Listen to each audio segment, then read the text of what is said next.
Hello, welcome back to Lorehammer. I'm your friendly neighborhood Marquino. Welcome to the 40K show. Gerald, hey, what's going on, buddy? Hello, and I am your friendly neighborhood OG Demiurg. We're going to find out Yeah. about that later. Do you have some fun voices for Xenos as well that we can dip into?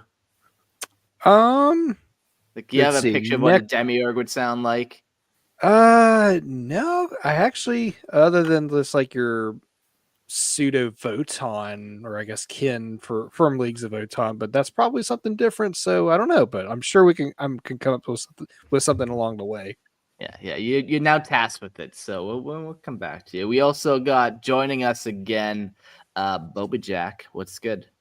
Happy to be here. I've been prepping with my xenophobia classes. Big hater of non-human species for the fact that they are not made in God's image, as we are. Yeah. No, that's reason enough in my mind, I think. Yeah, they're filthy. You see, I'm learning about Xenos just to understand them better. You're learning about Xenos so you can hate them more intelligently. We are not the same. Yes, yeah. I learn about Xenos so I can be more accurately xenophobic. I'm very entwined into their culture so I can hate it more properly. Nice, I like that. Nice. Yeah, we're gonna have a fun episode. I'll tell you a little bit more about the episode in a second, how it's formatted and style fits. Kind of interesting how we did this one, but yeah, before we get into that, some housekeeping stuff. I got Merlin's Miniatures. They're doing a charity event, so if you want to know about a charity event, it's for mental health, and it is a creator-driven campaign bringing together some of the most passionate voices in the tabletop community to support mental well-being through the power of miniatures. Selected creators have kindly donated a miniature. These special models will be sold during Mental Health Week, May 12th through the 18th, on the Merlin's Miniatures website, with 100% of the proceeds donated to Mind to help fund life-changing mental health support. Together, through creativity, community, and shared experience, we're shining a light on the powerful link between hobby and healing. And then hashtag miniatures for mental health. It's fun reading little ads like this. I think a lot of us use minis to kind of escape reality to some degree. The hobbying, you can just turn off your brain. I definitely have had some mental healing of my own, just sitting there cleansing my mind, not only of my problems but also Xenos for sure. Yeah, absolutely. Yeah, there's plenty of mental health support in that. Yeah, so if you guys want to donate some minis, you can always donate some minis that can be sold. If you're proud of something and want to just give back, definitely reach out to them. Maybe they'll set something up. But yeah, go check that out. Merlin's Miniatures. Yeah, I think I got a few extras in like my pile of potential I can definitely work with and donate. Because I like good causes like this. So, but enough about the serial stuff. Let's talk about some other fun things. Join the Imperial Tithe. You know who you are. If you haven't joined yet, why are you being a heretic? For just $2.50 per month, you get ad-free versions of the show on Spotify. You can also replace the dollars with chickens, teeth at your court. American economy and all that stuff. But for $5 per month, you have access to the live show and you get to hang out and chat with us. And on that, I will give this over to Boba Jack. On top of being able to join into the live through Patreon access, you can also become a call-in guest at the end of the show. You can talk to Mark. You can belittle us. Anything you want to do, any hate you want to spew, please, give us money so that way you can do it. Yeah.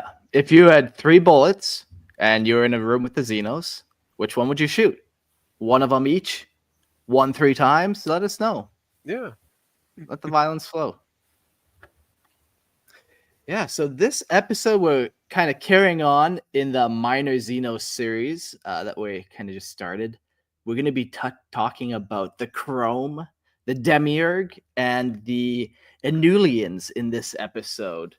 And when we're going through them, my little disclaimer for this is I kind of wrote them almost from the perspective of Xenos Marcus cataloging stuff. Xenos biologist Marcus. Like, some of this information is definitely expanded from my own mind.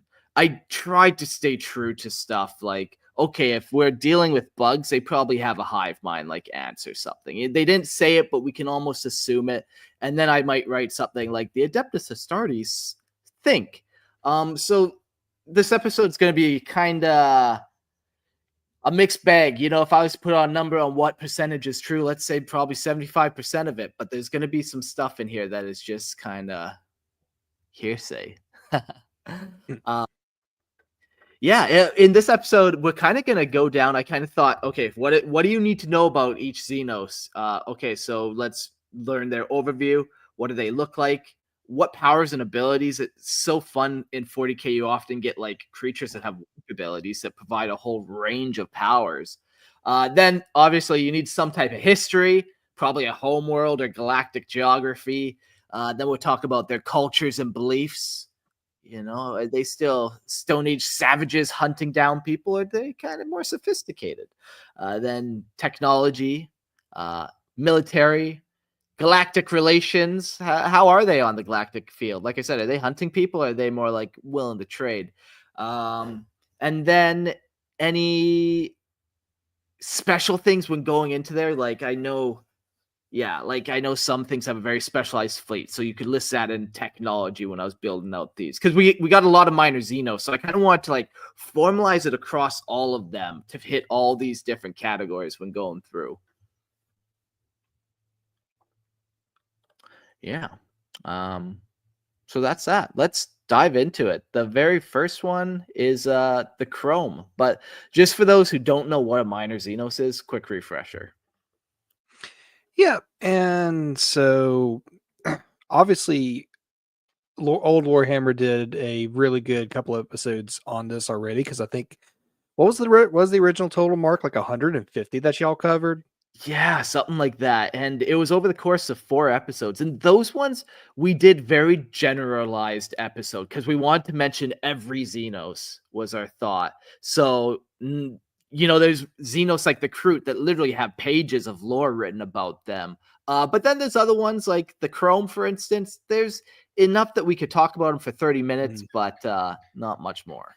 Yeah, because I think that was the other thing about those episodes, is like a lot of them was just like you had like maybe 2 sentences of information, and that was it. So yeah, this Xenos was encountered during the Great Crusade, and it was genocided. Yeah, it was kind of how that one went. But yeah, so this one we're kind of giving it a more deep look, but also kind of being a little creative with these minor Xenos in some degree. Were you going to say something, Jack? I was gonna say encountered by the Imperium and never encountered again. Yeah, problem solved.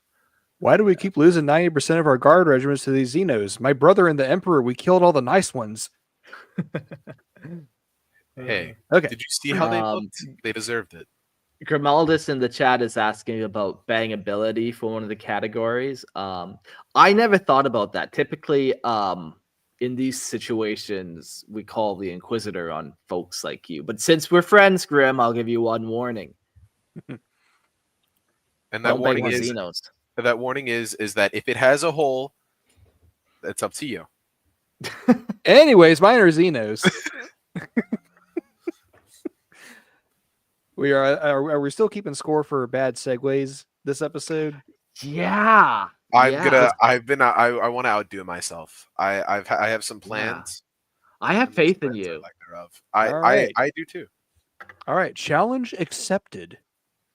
Minor Xenos refers to the countless alien species that exist across the galaxy, but are not as powerful or well known as major threats like the Orks, Tyranids, or Eldar.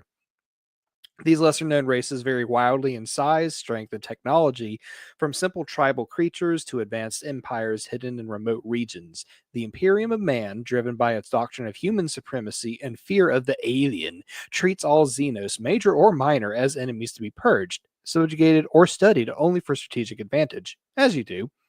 Most minor Xenos are wiped out without much notice, their existence recorded only in obscure inquisitorial archives or ancient crumbling records, their lives snuffed out by the endless machinery of imperial conquest. Hell yeah. Fuck yeah. Not made in God's image. and we shall Get make out of here. Yeah, go back to where you came from, and then once you're there, we'll burn it to the ground. Yeah. And then we're gonna make you pay for it. we'll make we'll make the Xenos pay for the wall. We'll build it 50 feet high. It'll be a wall of blanks. We'll put them 1 kilometer, 1 square kilometer across the Yes. galaxy. Yes, there we go. We got it. And honestly, I mean, one of them has a name that's really bugging me. The Chromes. And on that note, the Chromes. The Chromes were a metallic insectoid Xenos species encountered by the Imperium of Man during the tumultuous era of M32. Though vast in numbers, estimated near 88 billion, the Chromes were not inherently aggressive by nature. Their emergence into Imperial-held space was not driven by conquest, but by desperation, as they fled from a nameless terror greater than themselves. Tragically misunderstood, the Imperium treated their presence as an act of war, leading to brutal engagements that sealed the fate of many Chrome worlds. Despite their seemingly defensive intent, the Chromes were swept up and annihilated between the hammer of Imperial might and the anvil of the Ork menace. Their actions, possibly a desperate warning to humanity, were ultimately lost in the blood and fire of Ardementua and beyond. Their brief contact with the Imperium remains a footnote in history, an unheeded omen crushed beneath the endless war of the 32nd millennium. Really, they got what they deserved. As they all do. Yeah, he Go jumped right in front of the fuckers, car. I mean, even though you're on the sidewalk, he jumped in front of the They car. jumped. I swear, officer. I the tire marks mean nothing. Yeah, the Imperium really does just come in and just plow through everything, including themselves, with chaos. But it's a good time for them. The Chrome are interesting. I'd never heard of them until about I don't know, only a couple months ago. Maybe not even that long. Seems like we've talked about them a whole bunch with Imperial Fists and with maybe one other thing recently. So it was interesting kind of looking at these guys. The Chromes, yeah, what a shitty name. We were joking about how the Imperial Fist named them, and they suck at namings too, naming conventions. So Oh, that's why it's such a bad name. yeah, Okay. yeah, exactly. They're like, yeah, Cooland, his name's Slaughter, and he thinks he's so cool. And he's just like, yeah, these guys are the Chrome. Yeah. I just keep thinking of the Mad Max quote. You were right forth, shiny and chrome. Shiny. No, that's way too fucking fun for any Imperial Fist for sure. Yeah, no, they're sitting in there in their paying glove, skid marked up. Yeah. Skidded, as some may say. They let it crust. But yeah. Yeah. The Chrome is fun. Their appearance and biology. The Chrome resembles human-sized insects clad in shining, silvery, metallic chitin, an appearance that earned their name among the Adeptus Mechanicus. Their sleek, reflective bodies were a marvel of natural armor that their heads, necks, and backs reinforced to a level that baffled Imperial biologists. From their thin but powerful limbs to their rapid jittering movements, the Chromes exuded an eerie mechanical vitality, producing sounds likened to malfunctioning cogitators. Within their species, specialized warriors forms evolved, larger and darker and far deadlier than their common kin. These warriors defending the towering hive world. Tonight's one of those nights where I can't read. It'll be fun, but maybe it'll self-correct and maybe it'll get progressively worse. We'll find out. I know I'm excited to find out. Okay, now we gotta find where we were. The Chromes exude an eerie mechanical. Okay, larger, darker, and far deadlier than their common kin. These warriors defend towering hive structures known as blister nests, central to each Chrome world. Their biology was perfect blend of resilience and adaptability, allowing them to survive the harshest assaults until even they could no longer withstand the tides of death sweeping through the stars. I thought this was kind of a cool little thing about these guys where different forms that they have. We know they have warriors. What else could they have? Probably some type of worker. You could come up with a whole bunch, but also the different forms have different metallic hues, different darkness. Yeah, maybe like a big bug that shoots plasma out of its butt into space. Or maybe Yes. a bug that crawls out of the ground and kind of looks like a Yeah. beetle and spits fire. Or maybe maybe they're who knows, man. They seem very Yes. original. And Dip it in chrome. dip it in chrome. The only thing Yeah. I really wonder is how they taste. That's it. Yeah. How far down does the chrome go? Yeah, exactly. Yeah. I Sounds do like it wonder needs to if be they eat the chrome on the planet somehow, some type of metal, and they have to eat it to get the metal and to put it on their bodies and stuff. And maybe if they were on different planets eating different metals, they turn different colors as well. But that's all poppycock. Who knows? Yeah, well, we read it though, and that's true. But the source is us. Yeah. So if you feel like you can trust me, Which you should. you should. We Yes. are the divine word of the law. You shall only obey us. Yeah, squat. Also, this is the first time you read Chitin, right? Years of practice, my friend. I'm proud. Mhm. But in talking with like the eating of the metal, they do have some powers and abilities. So we'll see if it comes from eating of said metal. The Chrome's greatest strength lay in their speed, numbers, and incredible natural armor. Their silvery exoskeletons provide not only physical protection, but seem to deflect or absorb a surprising amount of energy damage, making them formidable opponents in direct combat. Their warrior castes were swift and merciless, attacking with precision, agility, and uncanny coordination that overwhelmed lesser foes. So, in Star Wars terms, this sounds a lot like Beskar, that can deflect blaster bolts, and even some lightsaber strikes. So, Sure. just a casual observation, from a Yeah, Star Wars maybe even RPG. like MCU adamantium. No, sorry, vibranium. I mean, where it absorbs energy as well, but that also gets some crazy magical properties, and Yeah, they get all chromed out. they get all chromed out on that show. Fuck them. Shiny and chrome. Shiny. Perhaps most disturbingly, there are accounts suggesting that the chromes exist between realities, phasing in and out of normal space as they fled before their hunters. Whether this was an inherent biological adaptation or a result of unknown technology remains unresolved. But it's granted them a strange and terrifying resilience against annihilation, one only the Imperium's greatest enemies and its own paranoia could eventually overcome. Another common human W, really. Yeah, Put those Xenos in their place. yeah. I thought this was so crazy. Have you guys ever read the War of the Beast series? No, you didn't Okay, read it maybe. to me Okay, well, we'll get there, my friend, but not now. Maybe somebody in the chat will have a better answer about this kind of between realities thing that they managed to do. Maybe it's a specific class. Maybe all of them kind of do it. But yeah, I wonder, in the evolution, what came first? The ability to go into the warp or getting metal on their body to maybe protect them from the warp? Who knows? Oh, what came first, the chrome or the warp? Yes, Classic age-old exactly. question. Age old. The answer is me. I came first. But Bubba Jack! Oh, Whoa! oh no, Jack's about to bust. Bust. But that is all history. First encountered in the 32nd millennium. Yes, he didn't even fuck it up. Yeah, that was excellent. Wow. That was excellent. Thank you. Thanks.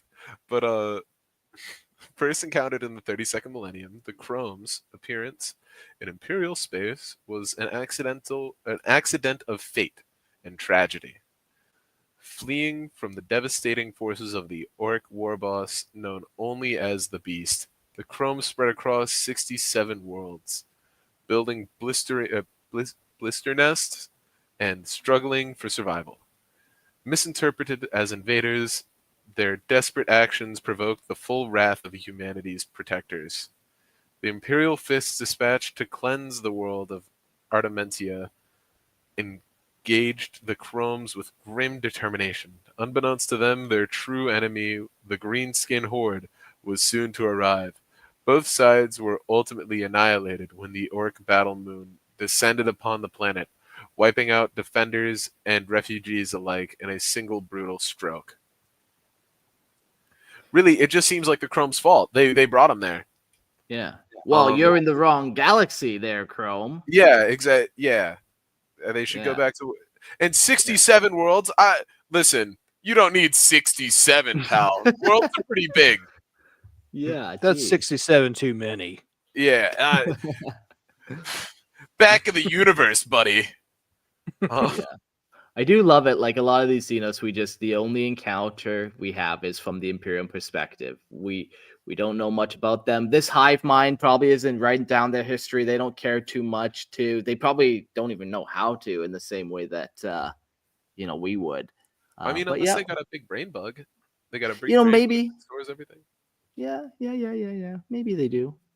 Yeah, But we know the Imperium doesn't like them for sure. And I don't. this is the only real example of them in the galaxy that we have. But I always think with that many worlds and that many bugs, it's possible, man, that they could still be around kicking about. Not on my watch. Please, Lord Calgar, just make Boba Jack an Astartes. He will serve you well. I don't even need to be an Astartes. You just give me a gun. I'll do it. I'll figure it out. But yeah, no. They've had it. Those filthy Chromes have had it too good for too long. You put an end to that. Okay. Yeah. All right. We don't know much about their homeworld. We know they have 67 worlds. Kind of know a couple things, but this is kind of what we know. The Chromes hail from a cluster of isolated and remote planets, largely located in the halo stars, a region of space known for its dangerous and uncharted territories. These planets are often located on the fringe of known Imperial space, where little attention is paid to their existence due to the harsh conditions and overwhelming threats posed by the other Xenos species in the region. The Chrome homeworlds are often characterized by dense jungles, vast underground cave systems, and sprawling hive cities that were built with the very rocks of their planets. These hive cities, known as blister nests, serve as the focal points of their society, where the large and most capable members of their species congregate to live and reproduce. The inhospitable environment has shaped the Chromes into resilient and adaptive species, capable of surviving and thriving in conditions that would break less resourceful creatures. Galactically, the Chromes reach their limit, but their territories are scattered across 67 known worlds, though they remain largely confined to the halo stars and their surrounding void. The region is notorious for unstable warp rifts and unpredictable stellar phenomenon, which serve as a barrier to more widespread exploration and colonization by other species. The Chromes are not inherently aggressive in a traditional sense, but have been forced into conflict with the Imperium and other species after fleeing the threat of the Ork war boss, the Beast. Their movements are often a result of desperation, seeking refuge or new worlds to inhabit after the decimation of their home systems by greater forces. Their presence of the Chromes in these remote regions, combined with their tendencies to appear only in moments of dire need, has led some scholars to speculate that they are refugees or exiles, caught in a never-ending struggle for survival amid the turmoil of the galaxy's endless wars. Sucks to suck, Xenos. El Bozo. El Bozo indeed. I mean, who chooses to live in a place like the Halo stars or the Ghoul stars? Yeah. I mean, come on, more like Rip Bozo stars. Jeez. Yeah. More like idiot stars full of idiots who are idiots. Yeah. Fuck them. They don't Yeah. even speak English, don't though. fuck them because they're gross. And that is heresy. Yeah. I do like this little bit about So we know these guys have this kind of warp ability. We don't know to its full extent. We don't know how they use it. I wasn't able to find any spacecraft, I don't think, that these guys have. So maybe they teleport. And maybe this region of space is so turbulent with warp activity because of all these chrome like teleporting back and forth across this spot. Like, yeah, causing so many ripples and stuff. That's just my speculation, but it's fun. So it's their fault anyways. Every problem we have is their fault. Yeah. It's always the Xenos' fault. What are you talking about? It's almost like a minor fucking hive mind terror in the warp. What is that called again? Sorry. Shadow in the warp. Shadow in the warp. Yeah, where you just get a lot of sentient bugs screeching. It just makes turbulent activity. The more that we read about them, I see like it's funny that we had Halo stars, because the more we read, the more I'm like, they remind me of the Sangheili from Halo. Like those filthy split lips. The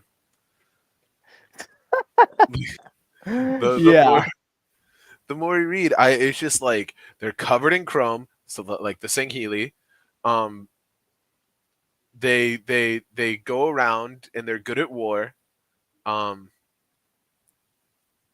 and that was it. Pretty much. Oh, and also jungle planets and caves and stuff, because the Sangheilis have a lot of that too. Filthy fucking bugs. We got to find out what they really look like so we can develop proper slurs for them. Exactly.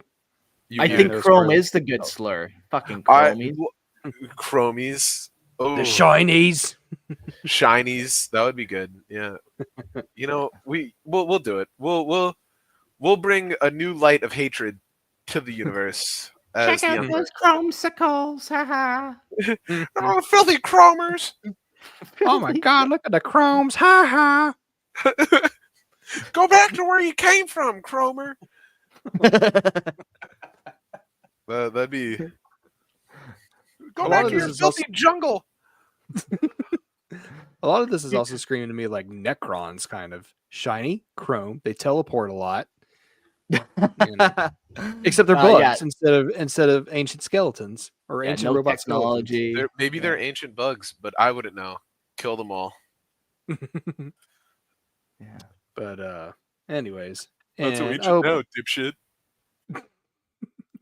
Oh, I got it. Where Necron are people on the inside and metal on the outside.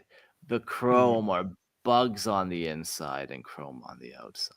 Then we spray them with a can of Raid until they stop moving. Yeah. No, you need Chrome Raid. Raid Chrome. Oh, you spray paint? You put like a bottle of chrome spray paint in there? There you go. For taste. How to rust chrome easily. I get a lot of searches of the ultimate or the opposite of that. But basically, let's toss some salt and vinegar on these guys. They're not going to have a good time. They're going to go from chromes those are my chips. You can keep the salt and vinegar chips. I'm a sour cream and onion fan all the way. Before we get into the next section of the notes, what's up? Just smearing chips on them. Salt and vinegar. Like, taste these Pringles, fucker. You're the worst guardsman, Bobby, but somehow you live every conflict, and here we are. Because I'm so the hate inside of me, the fire inside burns brighter than the fire around me. Yeah, you got like faith points for the Sisters of Battle, except your own style of that. Hate points. Hate points. I throw rocks when I run out of ammo. I do not stop. So, Guardsman Bobby, why is there a giant requisition for salt and vinegar chips? Flavor, destruction. That's all I need to say. Let it be done. Let it be done. The Emperor in the Emperor's name, let it be done. Blessed be the Emperor. But before we get into the next section of the notes, I would like to point out potential future episode idea, if it hasn't already been done. The Halo stars and the Ghoul stars are a very interesting couple of regions that have a lot of really fucked up shit that happens in them. So, yeah. Oh, I love fucked up shit. Fuck yeah. Well, boy, have you come to the right podcast. Yay, fucked up shit. Shit. There goes, thanks BetterHelp for sponsoring this show. They didn't do this Uh-oh. one, but no, it's all good. Thank you, BetterHelp, for sponsoring our shit. Yeah, It's like they don't we're actually listen. all right. So this It'll is be a a lot fun of cease and desist. strange. There's a lot of strange set of beliefs that we're talking about. So let's talk about the Chrome's cultures and beliefs. Okay, seriously. Smooth. The Chrome, the Chromes, though Xenos, may have shared deeper instincts with the creatures of ancient Terra. Their behavior, compared by Magos Phaeton Laurentis to that of desperate rats, suggested a race motivated not by empire or conquest, but by raw survival. Their construction of vast hive-like blister nets spoke to a communal existence centered on protection and endurance against a hostile galaxy. Some among the Adeptus Mechanicus later speculated that the Chrome had even attempted to warn the Imperium of the greater danger they fled. If true, this would hint at a tragically sophisticated culture capable of recognizing and respecting powers beyond their comprehension, even if their cries were drowned in gunfire and bloodshed. Like they deserved. Like they deserve. Womp womp. That's what I Yeah, got. it's an interesting thought. Like what level of technology did the Chrome have? They didn't seem to have any. What need for war would like a society that all gets along instantly all the time? So they probably don't have any guns and stuff. But they Yeah, got it's those just this. claws. Yeah, They're but that could be for harvesting leaves. So, and like on their planet, they might have evolved on a planet with no predator species on it, and then they slowly spread out. I don't know. I was getting a very sympathetic vibe for these guys. Sure, we still crushed them, as except all bugs should be. yeah. Except maybe remember them as the hard workers they are. I don't know. I listen. I've seen several Chrome in my day that had Imperial guns on them. Shit. Yeah, I did, and they,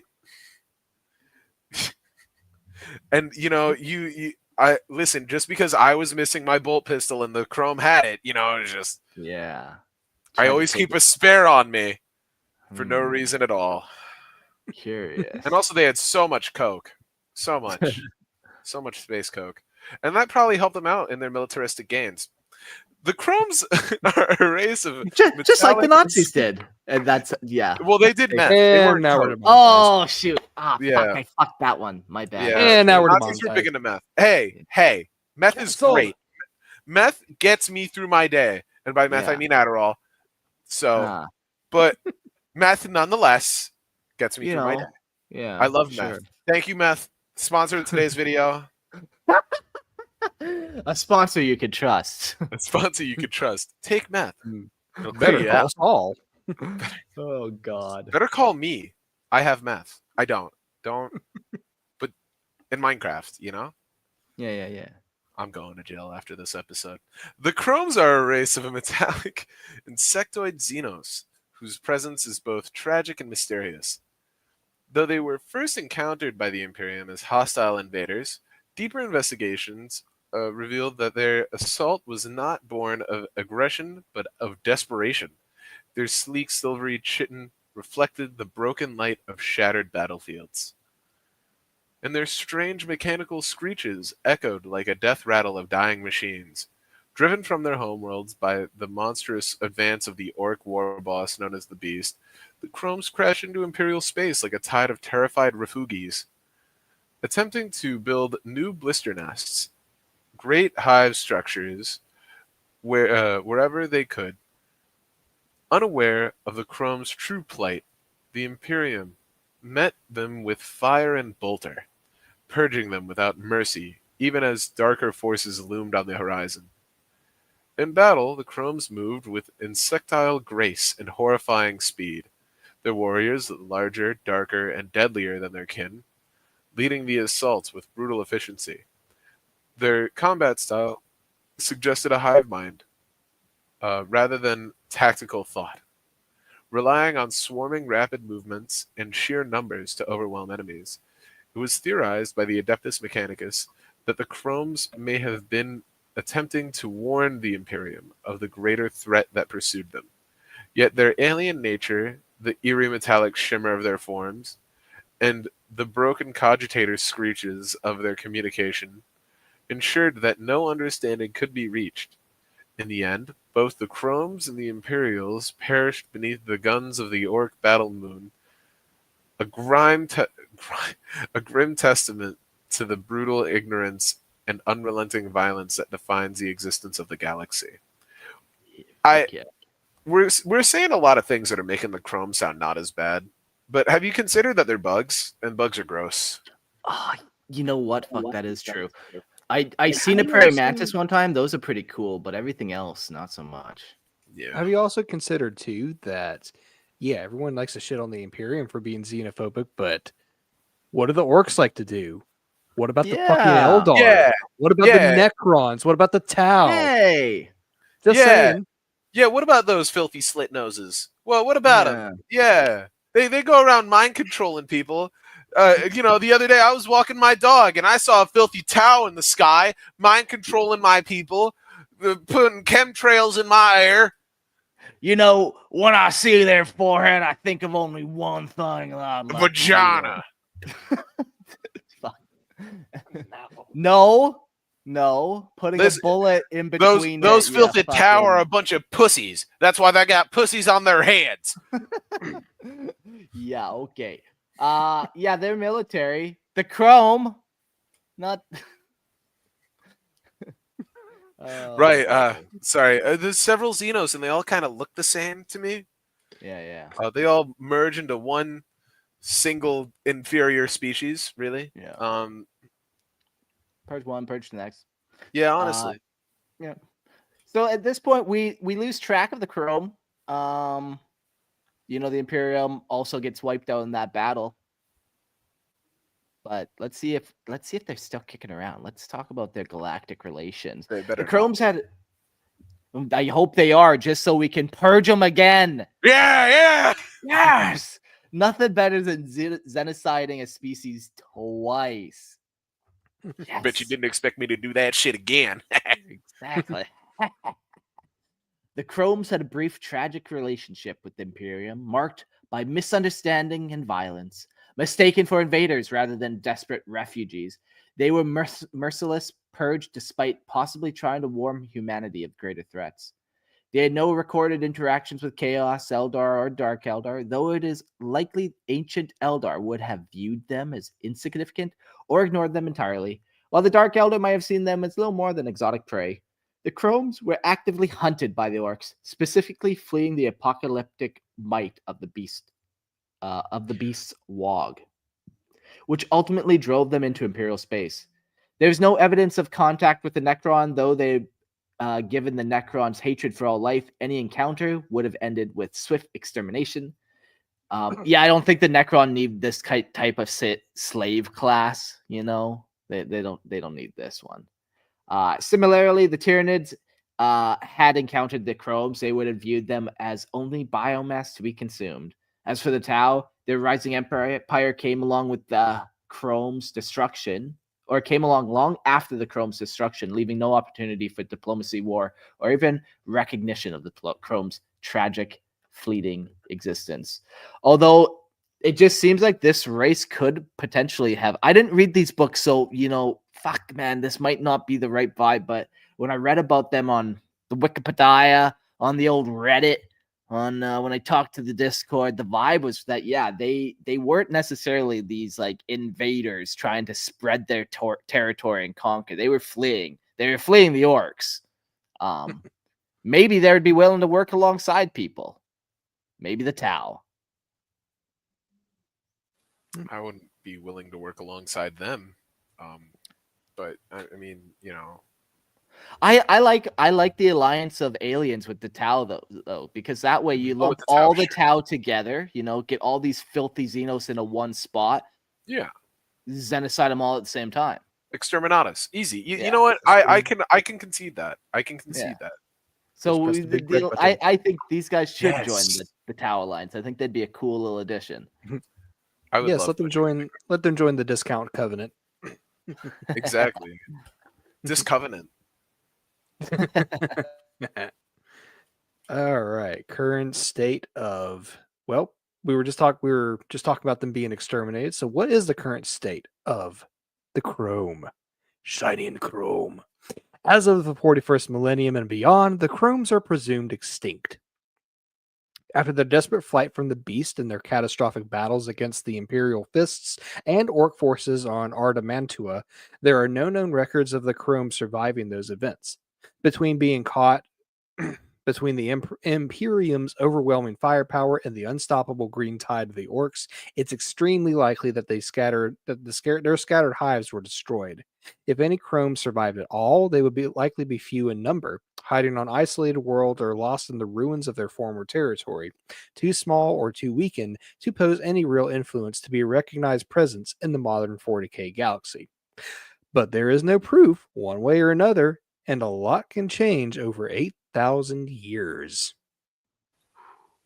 Yeah, man. Like, even if just one planet survived, that's enough for a species that is like a bug, fast replicating type species to really take off again, especially if they have this kind of warp ability to kind of jump between planets, like we kind of mentioned. That's hypothetical. But yeah, you could really spread them back up, and it's kind of a different vibe than Tyranids to some degree. But also it's just kind of same vibe. I mean, Well, and to be fair too, the Tau, when they were first discovered like some 6,000 years ago, they were just like a tribalistic, rock plus stick equals spear. They were scheduled to be exterminatus before a bunch of warp storms happened. And then all of a sudden, 6,000 years later, boom, here they are, actually a major player in the galaxy as Discount Covenant. Yeah.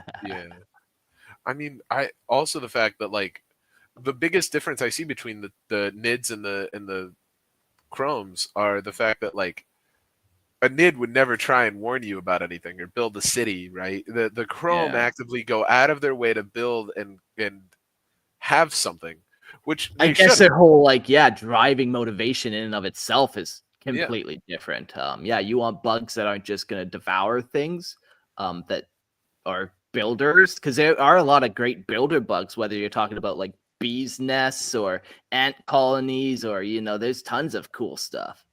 Maybe we could have used them for something or other, but I think that they don't belong anywhere really. Yeah, vengeful toasty sounds. Boba sounds like Mr. Garrison going after Canada. Gonna go to space and fuck them to death. Yeah, that's a great episode. Listen, they fucking deserve it, right? They come into my planet, you fucking build cities on my planet and call me gay? I don't think so. He's had enough. I've had it up to here.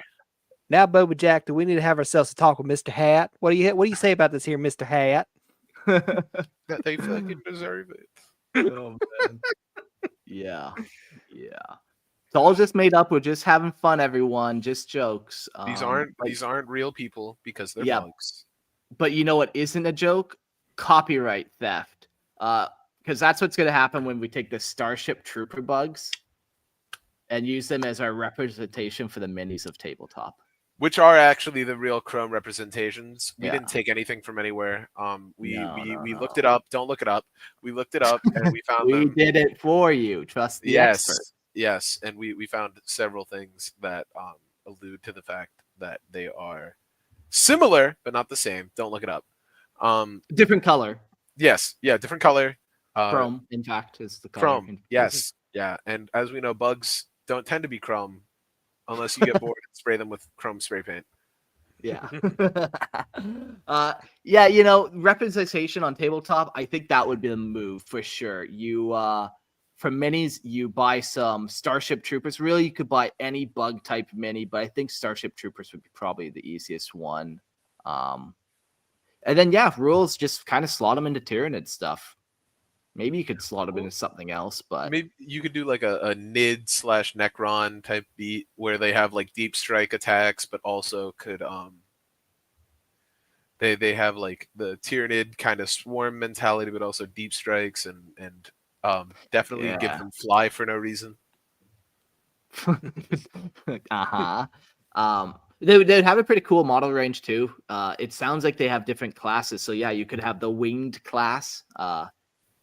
You know, you have your warrior class. You have a bunch of different types of ones. Depending on what bugs you go with, yeah, you could come up with a whole bunch of different types of things. You could also use real bugs spray painted chrome. They Yeah, would allow that. dipped in Like, glue. they can't say no. Yeah. And bugs in the park are basically free. The government doesn't want you to know that, but you can just You go can there eat and them too. You could do whatever you want with them. Too small to fuck, but you could do whatever you want with. That's bold. I don't know. They seem like the right size. Yeah, honestly, maybe too big. Maybe for a demiurg. Oh, now there's a. That's okay. How Now does that's this called keep- a forced segue. Foreplay segue. Forced. How does this keep devolving into Slanesh? Is Jack's back in the chat all of a sudden? Hey. Oh, wait. I thought he was. Maybe Came for the we're Lord's all sake Jacks with the now. You know, jokes. we're all Jacks. Oh, it's Grimm's fault. Okay. Yeah. Yeah. And I blame you too, Toasty. You know what you did. Yeah. It's all your fault, not me. I didn't do anything. No, we're innocent. We're just minding our own business, trying to talk Yeah. about chromed We're out just bugs. we're eating bugs in the park. We're spitting them at people. Yeah. We're throwing rocks at babies. You know, and Baby Chrome. Baby Baby Chrome. Chrome. and also Yeah. real babies. But Real baby Chrome. Yeah. yes, in Minecraft. But they All right, deserve it. Gerald, I take mean, it- look at their. Take us on, Gerald. Yeah. Take us take away this from picture. the Let's crushed babies. and maybe Demiurg babies too, but let's actually learn what a Demiurg is. How about that? And we'll go from there. I'm still xenophobic, but go on. The Demiurg are a race of short, semi-humanoid beings. Mark, where'd you get the notes on? Where'd you get these notes from about me? Originally thought to be a minor Xenos species. What? Observation. That's where I got the note. I'm going to start this over. The Demiurg are a race of short, semi-humanoid beings, originally thought to be a minor Xenos species by both the Tau Empire and the Imperium of Man. In reality, they are a short, fat nerd called Gerald. Anyways, in reality, they are akin, a part of the ancient leagues of Votan, misidentified due to their isolation and unfamiliarity to outsiders. Known primarily as miners and traders, the Demiurg have maintained a cautious but significant presence in the galaxy's eastern fringe, particularly in dealings with the Tau Empire. They are regarded as technologically advanced, favoring diplomacy and commerce over open warfare, and typically avoid Imperial space unless specifically invited. While rare to encounter, the Demiurg influence is growing, especially through their economic activities and alliance with the Tau. Their increasing presence in regions like the Damocles Gulf is thought to be motivated by opportunities arising from galactic turmoil, such as Tyranid incursions. Although they have fought alongside Imperial forces on rare occasions, they largely operate independently, pursuing their own goals tied to trade, resource acquisition, and the survival of their brotherhoods. Yeah. So Demiurg are an interesting little guys. They have existed for a while. We're gonna do a little canon conflict at the end of this, where what exactly are Demiurg now that we know they're leagues of Votan? They used to be kind of their own little thing, and now they kind of blended together a little bit. But yeah, let's carry on and learn some more. I find it odd that they're semi-humanoid rather than sub-humanoid, but you know, they are short little freaks. No offense. Yeah, half humanoid. Because they're half our humanoid. size. Yeah. And more into their appearance and biology, the Demiurg are short and stocky, standing somewhat smaller than the average human, but built with dense Gerald, built with dense, powerful frames, well suited for mining and heavy labor. Their semi-humanoid appearance, combined with thick musculature and an aptitude of her endurance, reflects their evolutionary specialization for the life abroad asteroid mines. Okay, never mind. You want me to make a joke and then you can catch your breath? Man, please. all of this potential that you're talking about is wasted just podcasting, Gerald. You could be out there with your semi-humanoid appearance and the thick, muscular, mining rich mineral worlds and asteroids. But here you are podcasting with me, and I'm honored. Yeah. We're representing my fellow Demiurg kin, of course. That was the whole point of this entire episode. So, Okay. I appreciate that you found yourself a home life aboard asteroid mines and mineral-rich worlds. because you know what we do, we Segue. and now I'm just drawing up a blank. Thanks a lot. Thanks a lot. Wow. It's Just gone. yep. Oh, Well, I mean, Yep. the details are scarce on what you wanted to say.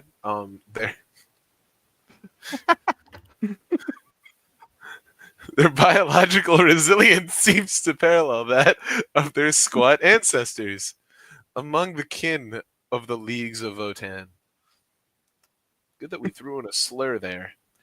Despite their robust builds, Demiurg are not brutish in demeanor. Their complex society and technological sophistication suggest a species that values intellect and precision as much as physical strength.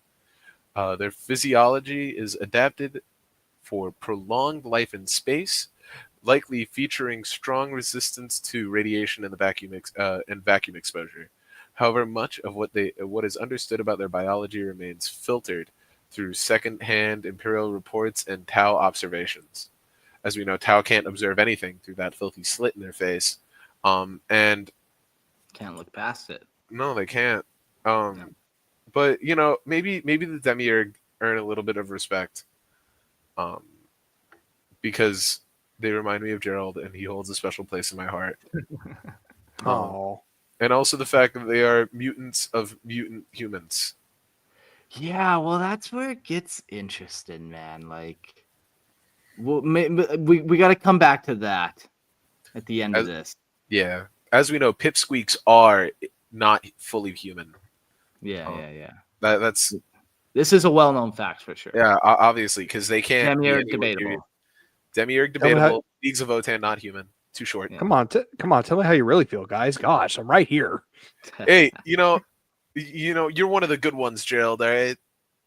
Short people live longer, I hear, than the talls. The bigs. What do you want to call them, Gerald? What do you call it? Don't Other call people it. out there. Yeah, don't. Be careful. I'm gonna hold it in. I'm gonna hold it in. All I'm just gonna say is rock and stone. Rocket Stone! Yeah. That's a power and an ability that game created. If you say rock and stone, people repeat it after you every time without fail. The Demiurg probably is something similar, and their greatest strength. That was not good. That was clunky. I was going somewhere, and I got too cocky with it. You Bob jacked it. It's okay. Yeah, I both. Remember, we're trying to outdo ourselves in how bad these segues are, so we're on a good track. Yeah, Oh yeah, they're supposed to be bad. Convenient.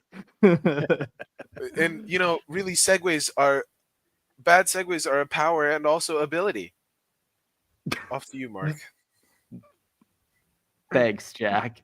The Demiurg's greatest strength lies not in overt military power, but in their incredible technological and industrial capabilities. Masters of asteroidal mining and space construction, they possess energy gels, powerful cutting beams, and automated mining machines that can be repurposed as weapons or defense systems when needed. Their vessels are fortified and can unleash mining-based attack craft, making them dangerous opponents when provoked. In addition to their mining prowess, the Demiurg are skilled in trade and negotiation, allowing them to secure strategic alliances, such as the relationship with the Tau Empire. Their understanding of ion technology is particularly notable. They introduced the Tau to ion-based weaponry, dramatically influencing Tau military technology. Although they prefer peace and trade, the Demiurg can defend themselves effectively if their interests are threatened. Fucking traitors. No. They gave the filthy slit faces fucking ion energy. Yeah, fuck. I just don't think these are humans, so then it makes it okay. Then it's just Xenos Gerald, filthing around with what other are your people Xenos. doing? Gerald, what are your people doing? I don't represent them. All I know is rock and stone. If you It's were to just ask an me to emissary, summarize it's fine. any of what Mark just said, I just refer you to the song "Diggy Diggy Hole" by the Windrose. Lady, Yes. I'm a. That's not. It's not. It's by the Yogs cast. Hmm. Yeah, I don't. Am I referencing wrong, or is it the Yogs cast that I'm thinking of? I'm pretty sure it's Windrose. I- I don't know. What do you think, chat? You decide. Lady, I'm a dwarf and I'm Windrose. digging a hole. Diggy diggy hole. Digging a hole. You know, that's typical Yogs cast ideology. That's Demiurg for you. Is that going to be copyright strike since I sung a song that they sung song? Um, I It don't think wasn't a they're whole song. as. It's parody. I was gonna say I don't think they're as strict on it as say certain mouse, but we'll find out. Yes, we Yeah. will. And I won't pay for that lawsuit, by the way. Let that be known. I have no money. Ah, Dizzy's gonna sue the Demiurg, and they're gonna make Lorehammer pay for it. On that No, note, for the no, Demiurg history. No. don't do that to Lorehammer. It'd be a real fucking And let's talk tragedy. about Disney history too. Why not? There we go. Well, lots of skeletons in Disney's closet, eh? Nazi skeletons. Whoa, whoa, whoa. Okay, but for real, Demiurg history. The Demiurg first came to Imperial attention during the Great Crusade when the Imperium discovered isolated mining operations like Tenebrae 950. Known to be cautious and non-hostile, they avoided direct conflict with humanity whenever possible. Their relations with other Xenos species made the Imperium suspicious, but the Demiurg largely escaped large-scale purges due to their low visibility and remote activities. This kind of makes me think of just like, if you're kind of out of sight, out of mind, so just like, as long as we don't see you. In the later millennia, especially by the end of M41, the Demiurg became more active in the Ultima Segmentum, closely tied to the rise of the Tau Empire. Sightings of their ships along Tau and Kroot fleets, as well as their participation in battles such as the defense against High Fleet Jormungandr, demonstrate their willingness to involve themselves selectively in galactic events. Yet, whether out of opportunism, survival, or alliance building, the Demiurg have remained enigmatic players on the galactic stage. Yeah. Yeah, we don't know a whole lot about them, how long they've been doing their thing. I mean, couldn't we just say that they've been doing their thing pretty much the same amount of time that the kin went missing in the first place? Like they are kin. Yeah. But when did that happen though? Like that, we don't necessarily know when that happened. That was like Dark Age of technology, even before that. No, that was like the Oh, first yeah, that was- time like I humanity thought kind that of was after. yeah. I thought it was like during 30K. Maybe? No. You guys did the episode about it. I don't know. I just make this shit up. Me too, man. I've been I lying think this it's whole right. time. We don't Yeah. even have a script. This is all improv. Oh God. Welcome to Lorehammer, where the scripts are made up and the Xenos don't even matter. Yeah. Fuck the Xenos. Oh my god, really? You just made it. You just made a who's on last or who's on first reference. What was it called? Whose line is it, anyways? Whose line is it Whose anyways? line is it anyways? Again, as Court likes to mention, we like the double nerd here, so sometimes it might even triple nerd. We're quadra nerded right now. We brought up the Starship Troopers and Halo, and Beautiful. this place is starting to feel like a home world in galactic geography. The Demiurg are believed to originate from the remote star-scarred regions known as the Outer Rim, a region largely unexplored by the Imperium. Their homeworld, though largely unknown to outsiders, is speculated to lie deep within the galactic fringes, far from the controlled reaches of known space.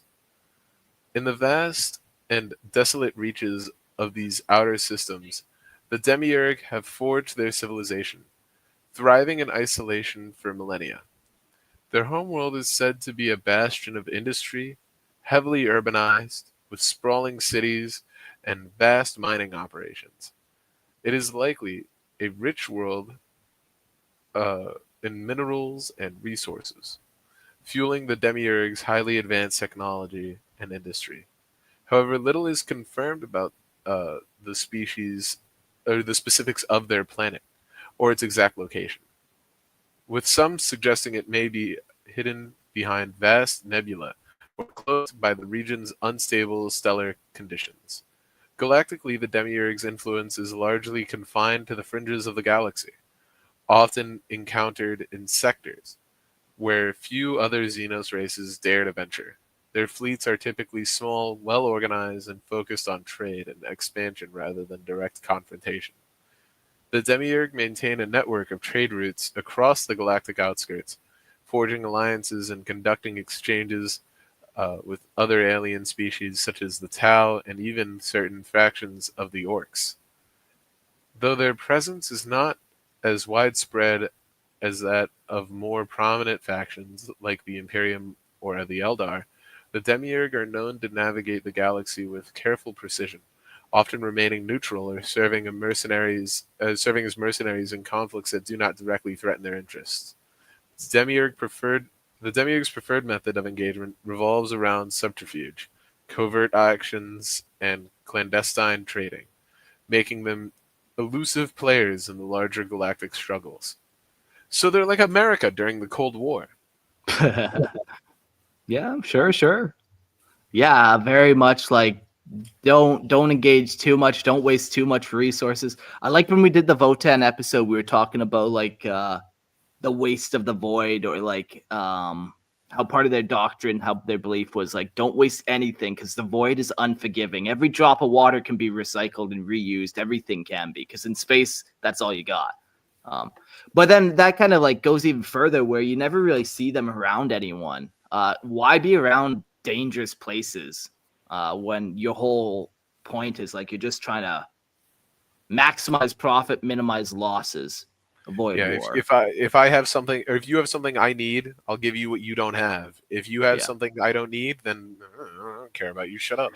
Yeah, and like, man, the galaxy has so many asteroids where it's like you mine that thing that like no one's around, and then you go sell all that resources to some Xenos. Like, definitely, that's a great business technique. Yeah, you got to mine that thing. Yeah, I mean, but these are honestly the smartest so far. Instead of like actively fighting the Imperium, which they know is a losing battle against the steamroller, just stay out of the way. Yeah. You know? And it helps too that they are like pretty fleet based, as we kind of mentioned. We don't really know. We know they kind of came from this outer rim area, but hard to say. I like them.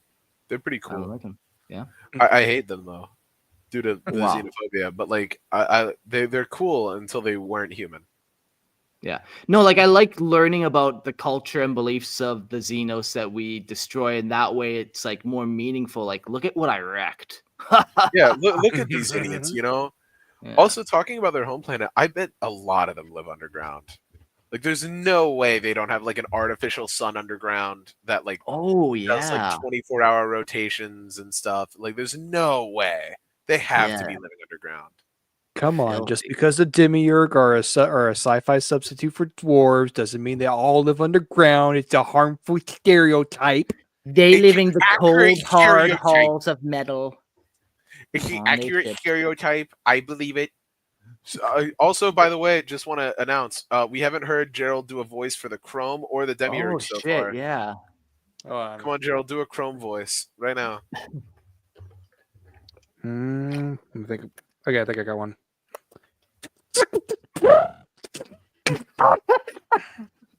I was really waiting for you to like make a noise, kind of like a fan belt on a car that's broken, and it's like because it sounded like a couple of thuds in there. That's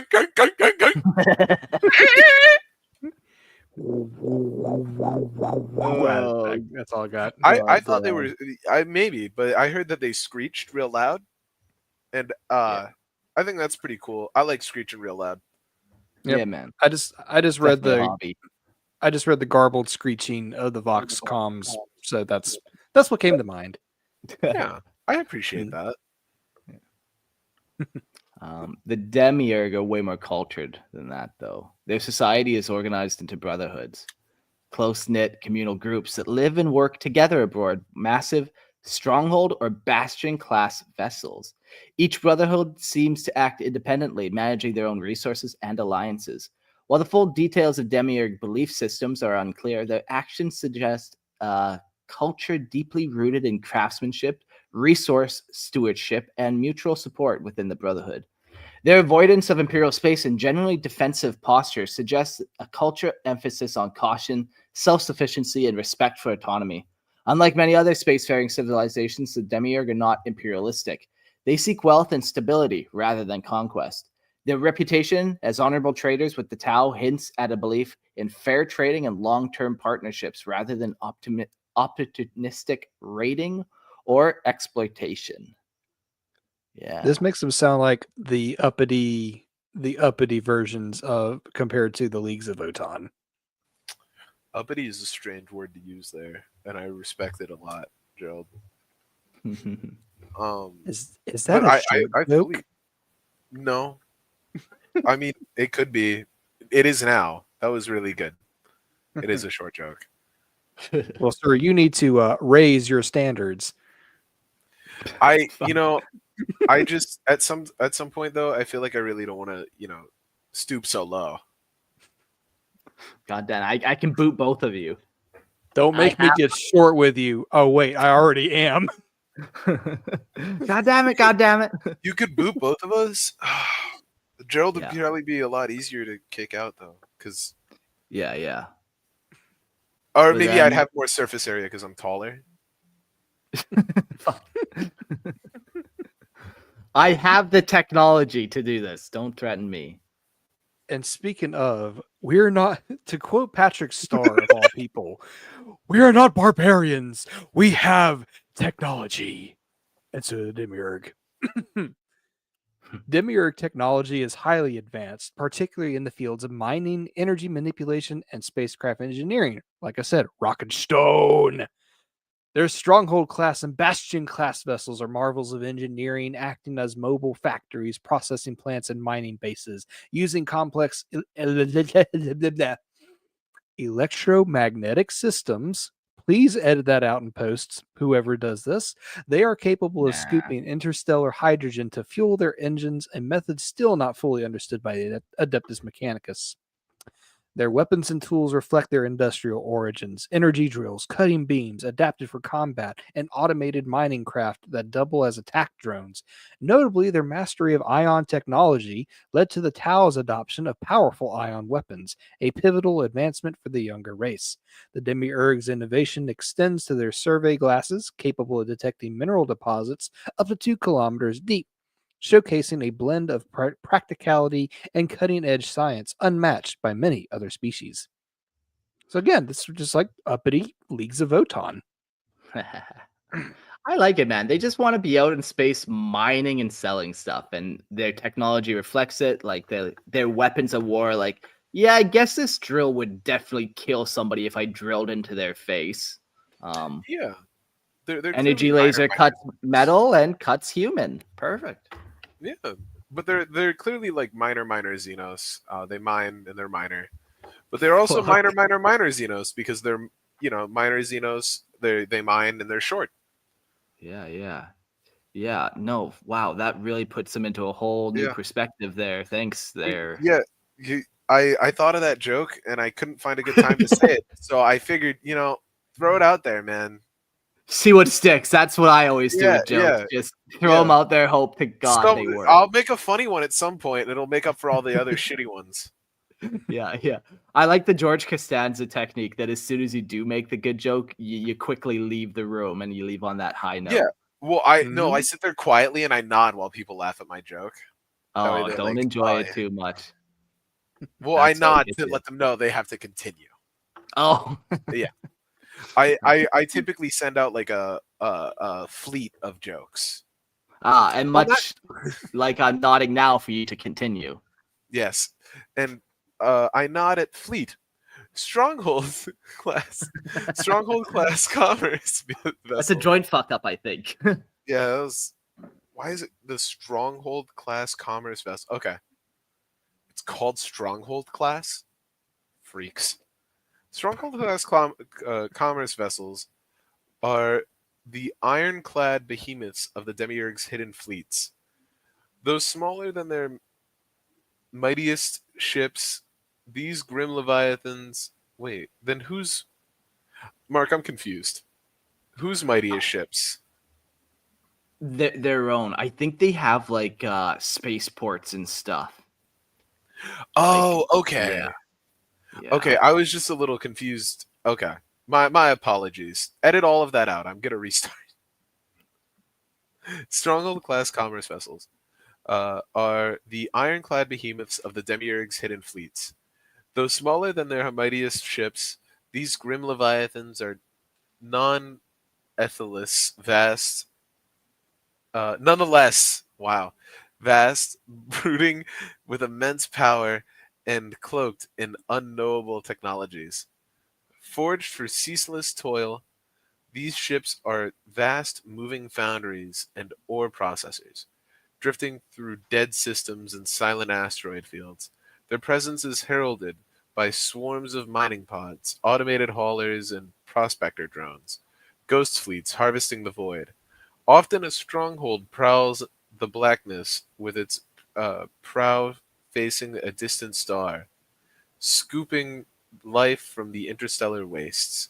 Most will vanish without a trace when confronted, yet some lash out with a brutal, merciless fury that speaks of ancient grudges. Lumbering but stubborn, these ships are fortresses in their own right, hurtling, hurling swarms of retrofitted mining craft like iron hornets at those foolish enough to close the distance. Their enemies, mysterious and alien, bend the void itself, using fields of electromagnetic force to scoop and propel hydrogen in ways even the Adeptus Mechanicus cannot fathom. The tech priests hunger to seize one intact, but none have succeeded. In battle, strongholds unleash death with savage efficiency. Cutting beams scythe through steel, lances and torpedoes, tear apart enemy ranks, and thunderous macro cannons roar across the void. Every known clash between kin and orc vessels ends in bloodshed, and across the scattered stars, more than one renegade lord has bartered blood and gold to see Demiurg vessels break worlds as mercenaries for hire. Honestly, though, you think they'd ever sell one? Ooh. Hmm. Yeah, like if the price is right, maybe. They'd probably give you like an old one though, like you're buying like a Yeah. 1998 used like Beat up. Toyota Corolla type shit. Yeah, carpets ripped up a little bit, weird Yeah, stains. mold underneath. Like Yeah. they let it crust. Yeah, Fucking let it crust. maybe we could sell that as a Lorehammer shirt. Let Let it crust. it crust. Ah. Yikes. Yeah, I'm in. Underwear. Yeah. Underwear. You put the let it crust on the back. Oh, I thought the front, but that's just personal. I guess. Maybe you could have it on both sides so that way you could Yeah. let both items crust. Let What do you let think? the wearer choose. That way you can Choose. support both Nurgle and Slanesh in the same advertisement. Yeah. Good job, guys. Good job. Yeah. Awful. I don't care what underwear you wear, honestly. Just as long as if I do release underwear, it's my underwear. But I Yeah. don't have it yet, so I don't care. Bastion class commerce vessels. So this is slightly smaller slightly smaller construct of the shadowed fleet of the Demiurg. Though lesser in scale to their kin, they are still colossal by human standards, bristling with firepower and alien resilience far beyond the crude fleets of lesser races. As part of the elusive prospectors, known only in fragmented whispers of the Demiurg, these vessels drift at the fringes of known space, sometimes seen in uneasy alliance with Tau, sometimes bought by desperate Imperial commanders willing to risk damnation. Most haunt the far eastern rim, yet even there they are rare specters. Built more for asteroid harvesting than refinement, bastions seem to trade raw bounty between vessels, Though no living soul has witnessed the transaction and returned sane, their internal systems are grimly automated, needing few breathing crew. Rogue traders speak of hushed tones of brotherhoods that haunt bastion hulls, singular tribes adrift the void-board cathedrals of industry. While greater strongholds shelter multiple brotherhoods, their kinship rights and rivalries remain unknown. Bastions often form smaller defensive packs guarding the large stronghold masters like ancient beasts circling a dying fire. Armed with savage lancers, skin-rendering cutting beam, thunderous weapons batteries, bastions become lethal at close range, disgorging swarms of mining probes and attack craft to tear at the enemy formation.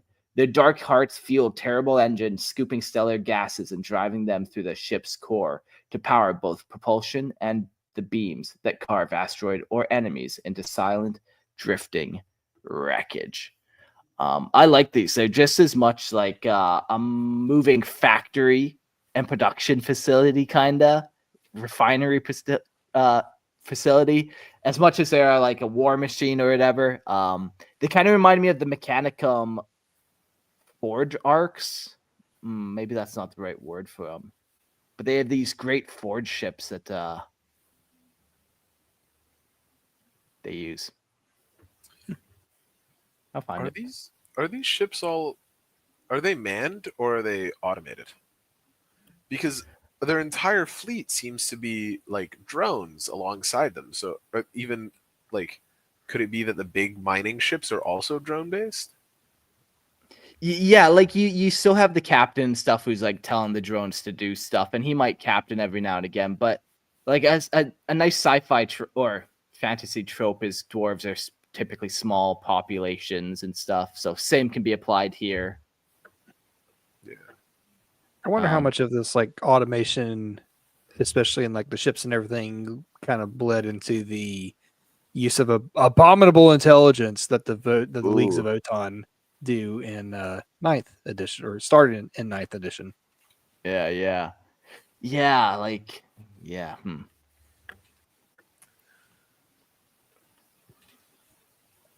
Hold on just a second. I was looking for a quote for Demiurg, but it kept on leading me to Leagues of Votan. You could just do it. It's the same thing. But the problem is, if I do Leagues of Votan, I'm either defaulting to another Scottish accent, or I will attempt a very horrible Scandinavian accent, and I don't want to do what. I mean, I don't want to do it. I don't want to do the Swedish chef from the Lehman Ross episode. No, I don't want to be Swedish or Swedish. Not even. No, you don't. I mean, okay, wait. So what accents do we say that League of Votan have? Like, are they? They're dwarves in space, so you can probably like. But when you say that's like a Scottish-ish accent, I mean, if people want to hear my Scottish voice again, I'll gladly deliver. Well, no, I was thinking realistically, since the Demiurg are like Votan ripoffs, we can make them Irish. Oh, now we're talking. Oh, I can do an Irish accent too. So that's no issue. Ursats wants New Zealand.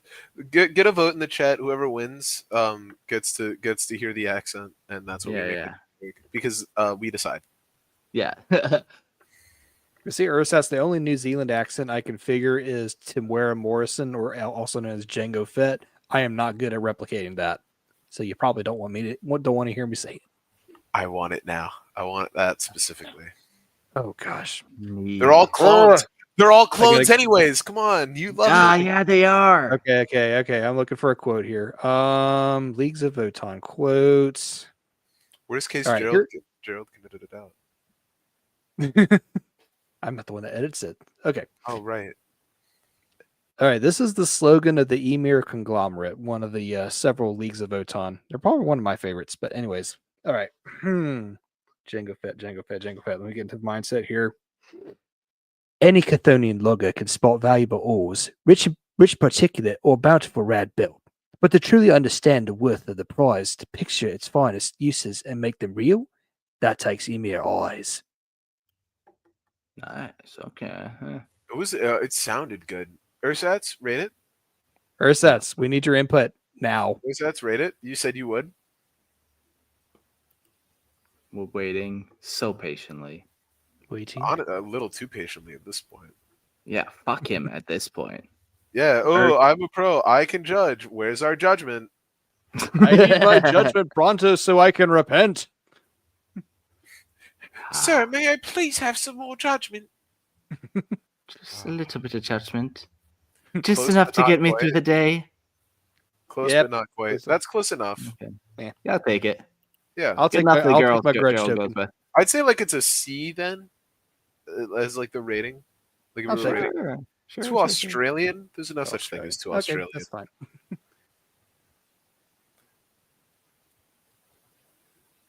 Okay. Now that we got all that out of the way, let's talk about their military. Because I have no idea how to segue this any way else. The Demiurg military is a formidable and here I am already fucking it up. Is a formidable and enigmatic force built around the core principles of precision, strategy, and overwhelming firepower. Unlike many Xenos species that rely on raw numbers of ferocity, the Demiurg favor calculated and methodical warfare, often leveraging advanced technology to outclass their enemies. Their military forces are built around highly specialized units, each designed to fulfill a specific purpose with deadly efficiency. Demiurg warriors equipped in heavily armored exosuits are formidable on the battlefield, employing both ranged and close quarters tactics with equal ease. Their weapons, utilizing advanced Xenos technologies, are often devastatingly effective, with railgun-based rifles and explosive munitions capable of cutting through even the toughest defenses. Their focus is on systematic, overwhelming strikes, preferring to outmaneuver and outgun their enemies with precision rather than engaging in prolonged conflicts. The Demiurg also rely heavily on their extensive use of support units, from specialized drones to massive war machines that can crush opposition through sheer force. Their ships, such as the Stronghold class commerce vessels, serve dual purposes as both mining stations and heavily armed fortresses, often taking part in battles to protect their interests or expand their influence. On the ground, their forces can also rely on large, heavily fortified structures, established forward bases, and defensive positions that allow them to dominate strategic locations. In battle, they are highly disciplined and organized, displaying an unyielding resolve that makes them dangerous opponents, often allied with other factions such as the Tau or mercenary groups, but always prioritizing their own survival and expansion. While their military might is precise and calculated, it is also ruthlessly efficient, leaving little room for mistakes or weakness in their ranks. I genuinely I wasn't ready for them to be like this unique in relation to the into the Votan, because like they have the same kind of like unity, but they are just kind of the kin from what they used to be. They were mercenaries. They did whatever they could, and like it's like, are they active in 40K still?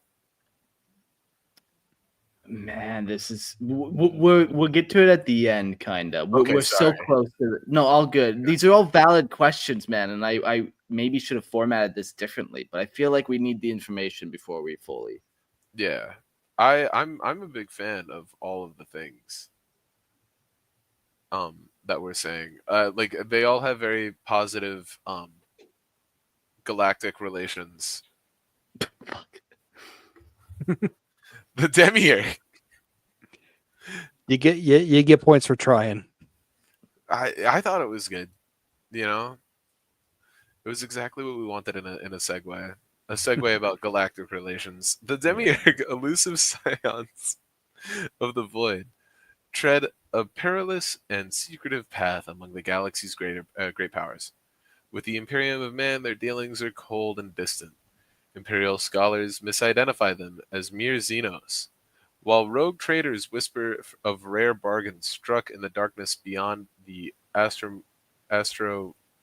Astronomicons. There we go. Light.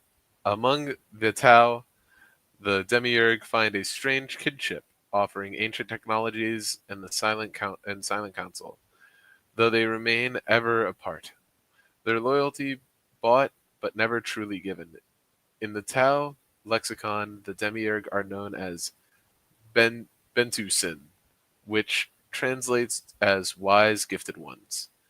The Orks, sensing in the Demiurg a wealth ripe for pillage, clash with them wherever paths cross, only to find themselves torn apart by merciless counterstrikes. Toward the Eldari and Drukari, the Demiurg maintain a wary distance, recognizing in the Eldar a hunger as deep and predatory as the void itself. Of the Tyranids they speak in grim, cautious terms, for even the greatest stronghold may not withstand the endless swarm. With the Necrons, however, encounters are shrouded in terror and silence, ancient machines awakening in the deep places of the galaxy, against whom the Demiurg hold no illusions of survival. In all things, the Demiurg remain enigmatic, traitors, warriors, and survivors whose true allegiances are known only to themselves and perhaps to the cold, uncaring stars. Cool. They seem really, to be one of the few Xenos that kind of work with other Xenos willingly. They're not going around invading planets. Like when it comes to resource gathering, that's not their style. Like there's so much other stuff they can just go harvest and then sell you the bounty. So Yeah, they're pretty cool.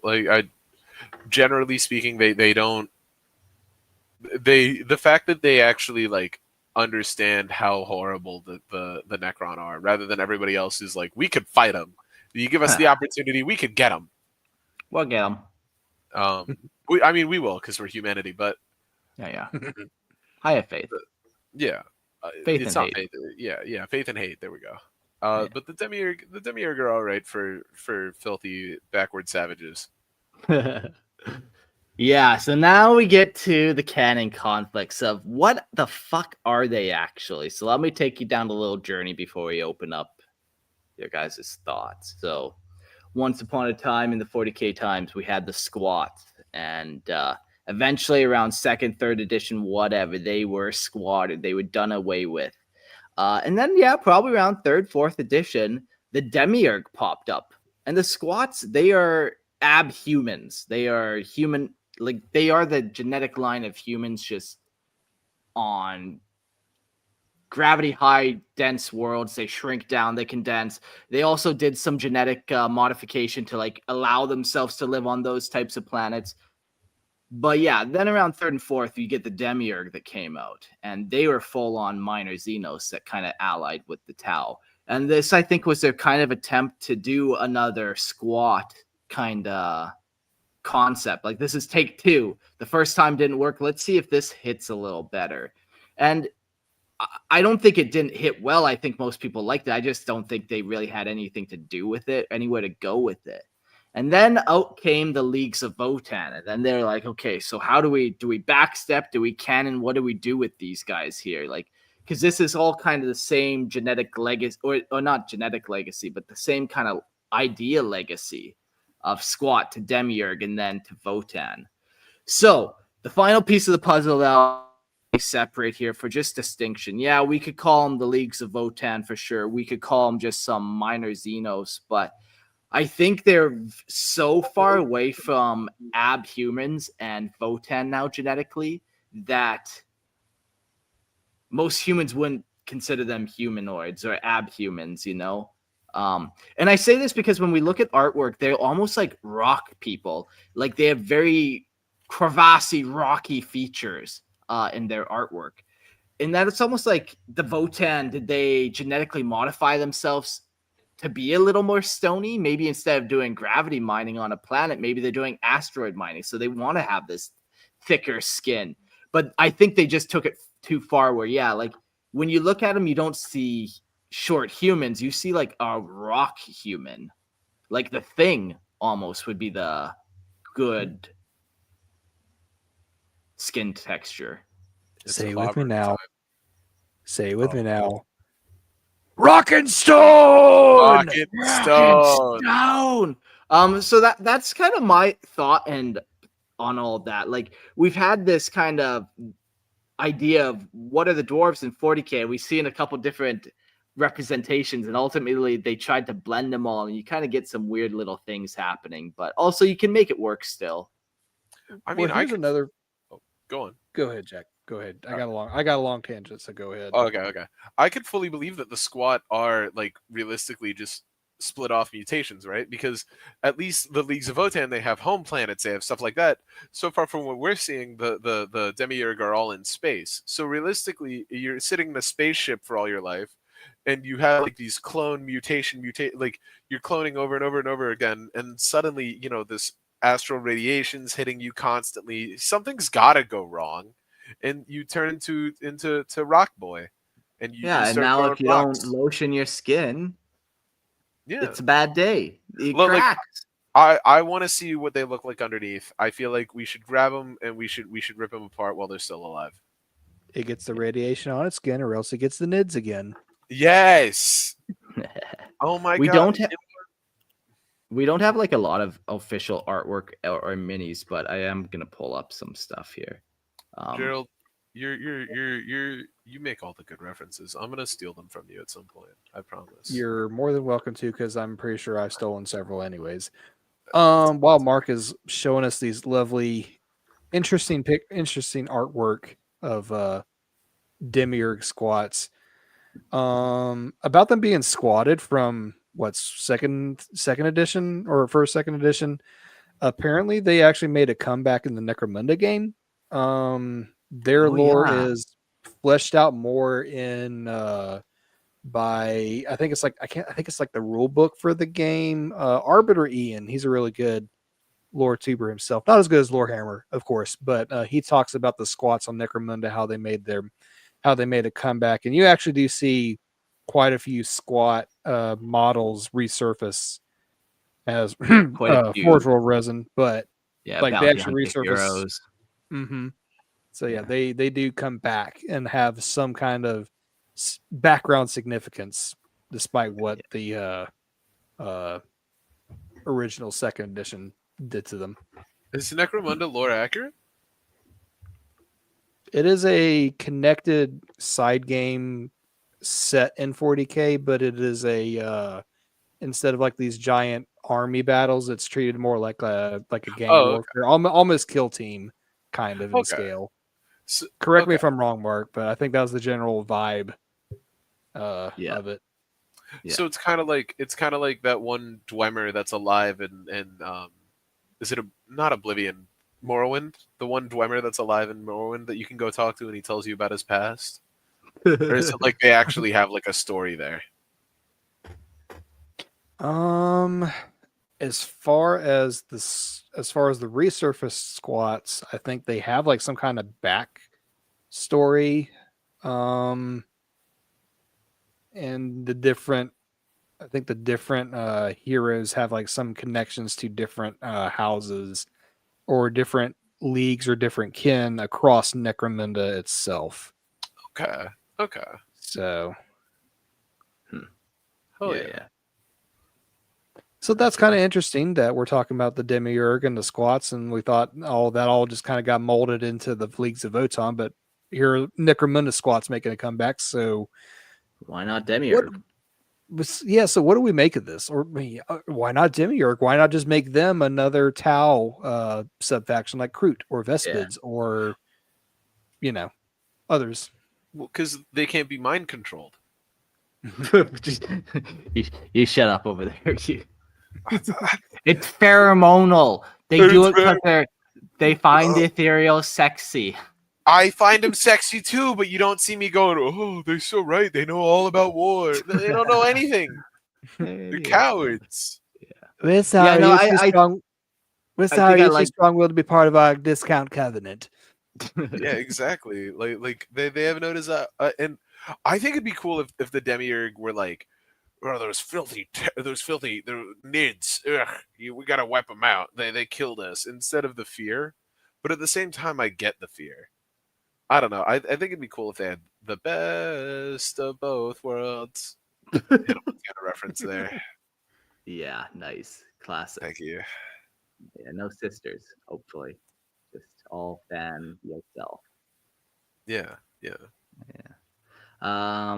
Yeah, I don't know about the Demiurg being tied to the Votan. I think that was a poor move in my mind, to try to tie it all through. But it works, but it just is like it just wasn't necessary. You can have two cool things. That's fair. It is, but like I feel like it opens up more lore if you have them based off of the squats, just for the sole fact that you can like, if they do ever decide to go anywhere with it for whatever reason, they can like, Yeah. why are they different? How are they different? What makes them better or This is your worse? ab human, just in case you want to ab human while you're ab human and humaning. Yeah, exactly. Everybody wants abhumans. Yeah. Because regular vanilla ab humans just aren't enough anymore. You got to have the No. real ab in the ab human. Yeah, you hear it in Wall Street. You hear it in Washington. You know, where are abhumans? Yeah. The last section we'll talk about with the Demiurg is their representation minis. Man, I've said it before on this show. I'll say it again. Mantic Games, go check out their Forge Fathers. This is it for sure for the Demiurg. Or I mean, you can just buy Leagues of Votan or the squat models. No. You can go to hell if you do that. That's where you can go. You're a filthy hellborn if you do that. Yeah, no, like I just think they're different. I think they're different enough that like there's enough either genetic drift between the Votan and these guys that even though yes, they are kind of connected, they're just as different from Votan as Votan are from humans. That's kind of the way I see them, even in lore, even the way they look. Like it just, yeah, they have a lot of the same ideas and same technologies and stuff, but yeah, it's very different still.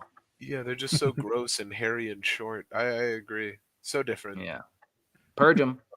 Purge As for rules, I think any firstborn rules would be sweet for them. Where, yeah, they're strong, they're tough, they're wearing power armor, they got some bolters, whatever. But, you know, rules are dime a dozen fucking, they change. Who cares? Rules are for guys that like to read numbers.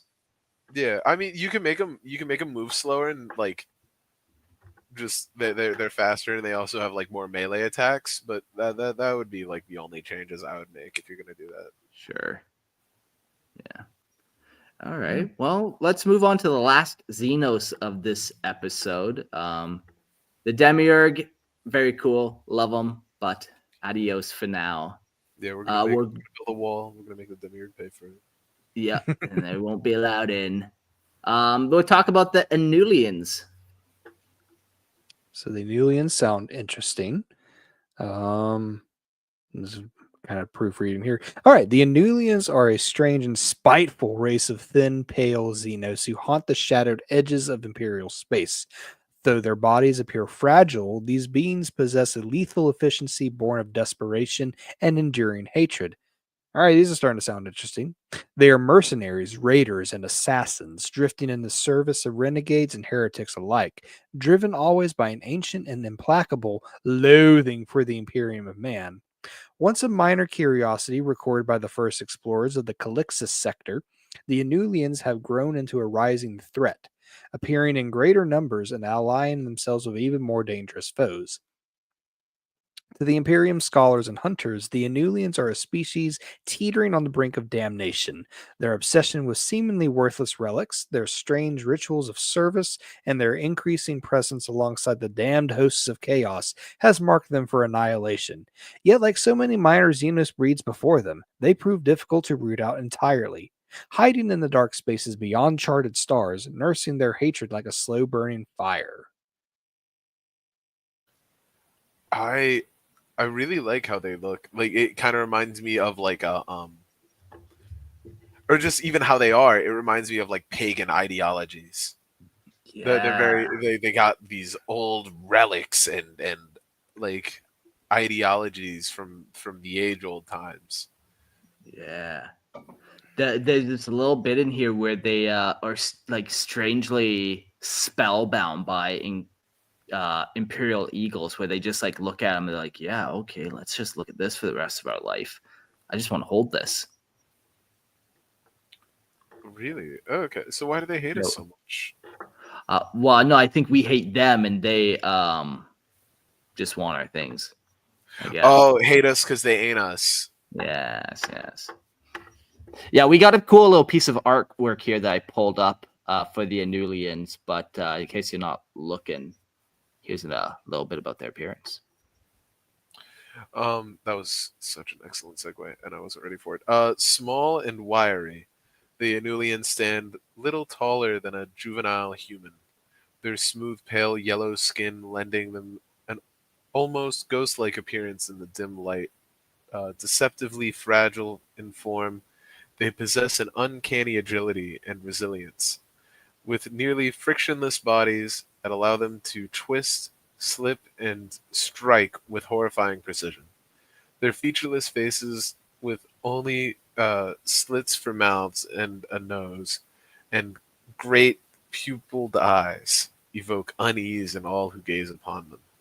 Communication among their kind is a mixture of high pitched sounds and complex gestures, but even those considered primitive by their peers can utter broken low Gothic when necessary. Enoulian physiology is singularly adapted to their predatory style of warfare. Their bodies are marked by an evolutionary focus and on evasion and ambush. The palms of their hands and soles of their feet alone retain any true traction, allowing them to cling and move across surfaces in ways few species can match.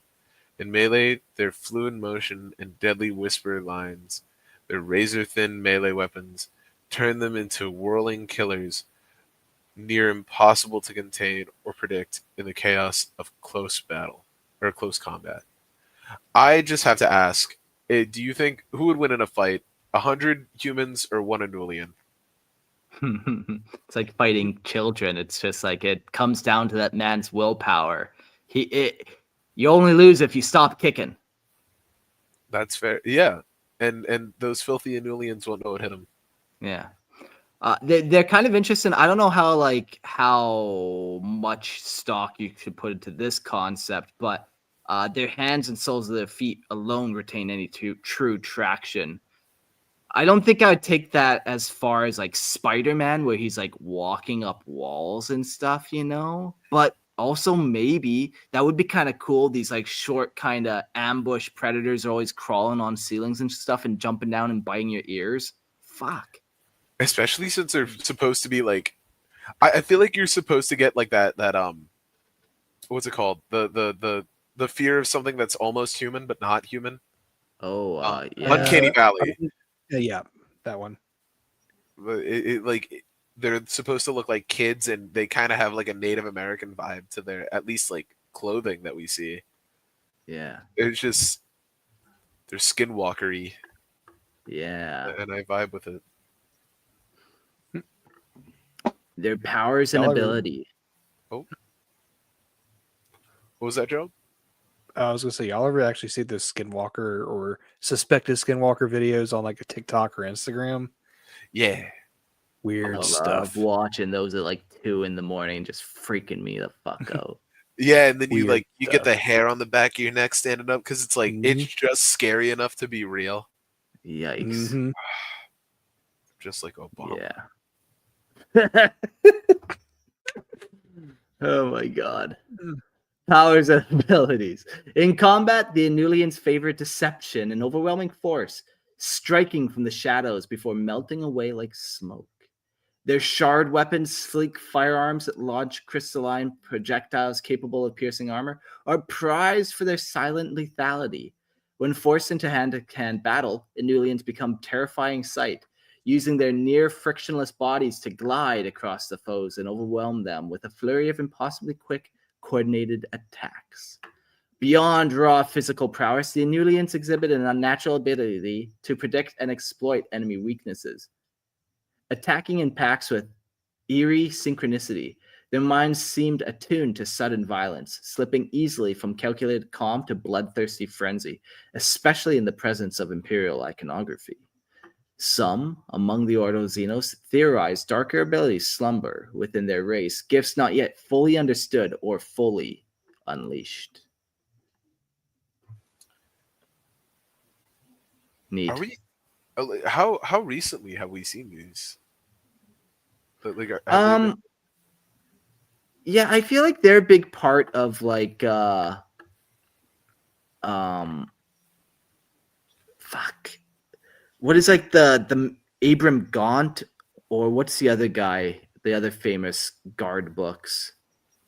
I feel like they come up a lot Timeless in King? those. Yeah, maybe. Yeah.